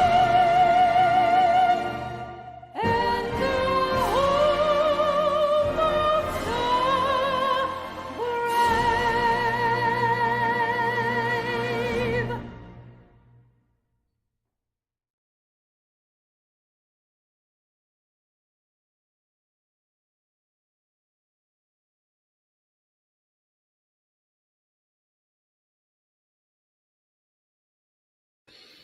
Well, thank you for those comments. I see the great comments coming in here. Special bonus treat there. Bernadette saying, thank you, Anna, for sharing your gifts with us. Thank you, Jim. Good night, everyone. Please stay safe and stay well. Maureen says, this is even better the second time. Absolutely spectacular. Thank you, Maureen. Mona says, thanks, Jim. Was a great night. Anna has a lovely voice and amazing story. Hope you and all the lovities have a great night. Hugs and love to all. You got chills again, didn't you, Kathleen? Absolutely. She does a great job with that. And Rosista Banova, thank you so much, Jim and Anna. I love your show, and my cousin is amazing. Stay healthy. Thank you for joining us. We really appreciate it. Tell everybody you know about our show, The Jim Masters Show Live. We would love it if you subscribe to our YouTube channel and click the notification bell so you never miss any of our episodes of our epic entertainment lifestyle talk show series. Anne says, "Oh, what an evening. Thank you, Jim. Good night and sweet dreams, everyone." Now, normally, when the way it used to be on television, they would do the national anthem and then the station would sign off. Now stations are 24 hours, 24/7. But years ago, television stations would sign off the air. So you would see the national anthem and then you'd say, "This concludes the broadcast day of channel blah, blah, blah, blah." And so it's almost like a good way to sign off. But we're going to give you one more treat for those who join late or those who want to hear it again, because it really is amazing. Not only did we share the American national anthem, but her native Bulgaria. She shared with us the Bulgarian national anthem was quite beautiful as well. And we're going to throw in a bonus. This is like an encore performance, like you're at a theater, for you. Anna Vella, our wonderful dear friend, the Bulgarian national anthem. Enjoy.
Quite amazing, huh? Quite amazing. What a finish to an outstanding show, everybody. This was really terrific. Thanks for joining us and spending about 3 hours together, which is a good amount of time. Again, we do put a lot of effort into the show and we have a blast doing it. So thanks to our wonderful dear friend, acclaimed soprano, Anna Vella. And thanks to all of you for watching. And of course, there's some rituals we have here at the show, part of our formatics as well. There you had the Bulgarian national anthem, coupled prior to that with the American national anthem. Hey, gang, don't forget to smile. Share the smile. No matter who you are, wherever you live, it doesn't matter. Share the smile. It's a really cool thing to do. A frown, well, that just ages you, creates lines on your face, ages you, and makes you morbid and miserable. So try to smile as often as possible. We have fun saying that. We have a lot of fun on this show. And as we say, don't forget to share our famous lovity. That's right. That's a word that happened to develop by accident. And everybody has been telling me lately, Jim, don't say it was something that you said by accident, love and levity, and then you said lovity. It was meant to be. So, I like that way of thinking. I was supposed to come up in the summertime, I accidentally come up with levity, and hey, that's what it is. So roll with it, right? And of course, for me, the ocean is a zen place. I'm very in tuned with the ocean, and swim it, surf it, boogie board it, all the things that you do. And I absolutely love the ocean. And of course, the most important for me is loving family and friends. That is the most important thing, time with them. And all the other things that I do, my career in television and radio and stage and on air, on camera, behind the scenes throughout the years. Love it all. Really a blast. Talk about levity. Certainly love my work. And as you can tell, Anna certainly loves what she does. And that's what she said. You're going into, whatever career choice or whatever path you take in your life's journey, make sure you enjoy it. You love it, because it's going to require a lot of time and a lot of yourself. You're going to be investing in it while you're investing in yourself. You're enriching your life. You're enriching others' lives. And it's all part of the equation. So when you're thinking about things you want to do in your life, think about some of those things too. Love it, and you'll learn to love it even more as you go along, because a lot of the things you want to do require time and talent and effort, whether it's an athlete, an entertainer, or anything. It doesn't even have to be these public figure careers like we have. It could be anything that takes time and talent. Somebody that works in a bakery, it takes years of preparation to do that kind of work, whatever it is. Maureen says, sending much levity to all. May your dreams be sweet. You too, Maureen. Juanita says, Bernadette, you're having a stressful time with your husband. Out of action, take care of yourself as well. See, our levities look out for each other as well. Wow, thanks for the extra beautiful. My pleasure, Mona, for all of you. The best. Kisses from Kathleen right back at you. And Maureen says, straight up fabulous. Straight up fabulous. And sending levity to Bernadette. We know you have your hands full and your family, so we're sending you light love and levity. And once again, happy birthday to Karen Campbell Green in Nova Scotia. Happy birthday to you. Happy birthday to you. Happy birthday, dear Karen. Happy birthday to you. So we snuck it in quick. All right. So Karen, if you're still with us, happy birthday in Nova Scotia. Oh, what an evening. Thank you, Jim. Good night and sweet dreams, everyone. You as well. And absolutely. Even better the second time. Absolutely spectacular. I agree. Here. It was wunderbar. Thanks, Jim, for a great night. Lovely voice, amazing story. Hope you all the levities have a great night. Hugs to all. Chills again. And thank you very much as well. And we hope you're going to be here again. Christine says, tonight's show was extraordinary. We truly enjoyed Anna's singing live, the video clips, photos, the art, the conversation. Looking forward to tomorrow's amazing show. Good night, Jim, and all be safe. You too, and hugs as well to you, Christine. Hi to your mom. And Juanita in South Africa saying, was an amazing show with Anna tonight. She's lovely. Has a beautiful voice. Thanks, Jim, and good night, everyone, to you as well. Kathleen says, amazing show, Jim. Have a great night. Good night, all. Stay safe. Lovely hugs to you as well. My friend Kathleen in the Queen of Queens in New York City. And Juanita says, Jim, between juggling a full-time job, household duties, and a 6-year-old chatterbox, I'd rather watch this show live in the quiet of the night than trying to fit it in otherwise. Beautifully said, and smart move, too. Bobby Horowitz, our dear friend, who was also a guest on our show, you may remember, about a month or so back. We love Bobby, wonderful entertainer, performer, and so much more. Producer. You are a great interviewer, Jim Masters. Thank you very much, Bobby Horowitz. I guess interviewing is one of the things I do in my career, and I guess I chose wisely. Thank you. I appreciate that. And you are so glad you could get here. We are so glad you could get here as well. It's always a wonderful evening in Levity Hall, and tonight, it has been extra wonderful. Thank you, Anna, and for being Jim's guest. And you like the snazzy. I know some of you have been commenting about my snazzy jacket. These are one of the jackets I've worn at MGM. I know it looks just dark, but if you really look close at it, it has these stripes See that? See, you can see it now, right? Black stripes, blue stripes. Isn't that cool? I'm doing a male modeling show here on the Gym Master Show Live, but now you can actually see the design. Take a look at that. So it's got black stripes. It's got a little, almost like a purple tinge, and it's got the blue.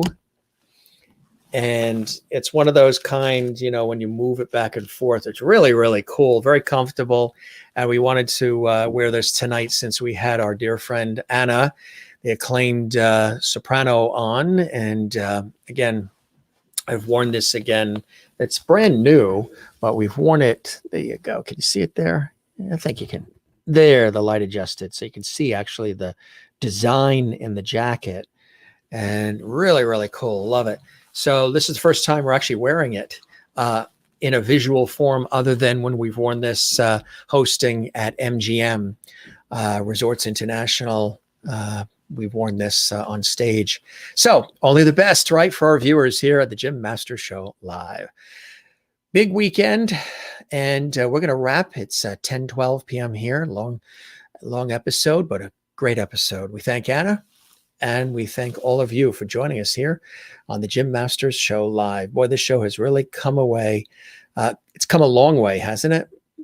Over the many, many months we've been doing it. Incredible show tonight. Thank you. Thank you, Amy, as well. Thank you, Juanita. Thank you, Jim. Our pleasure. Stay well, Bernadette.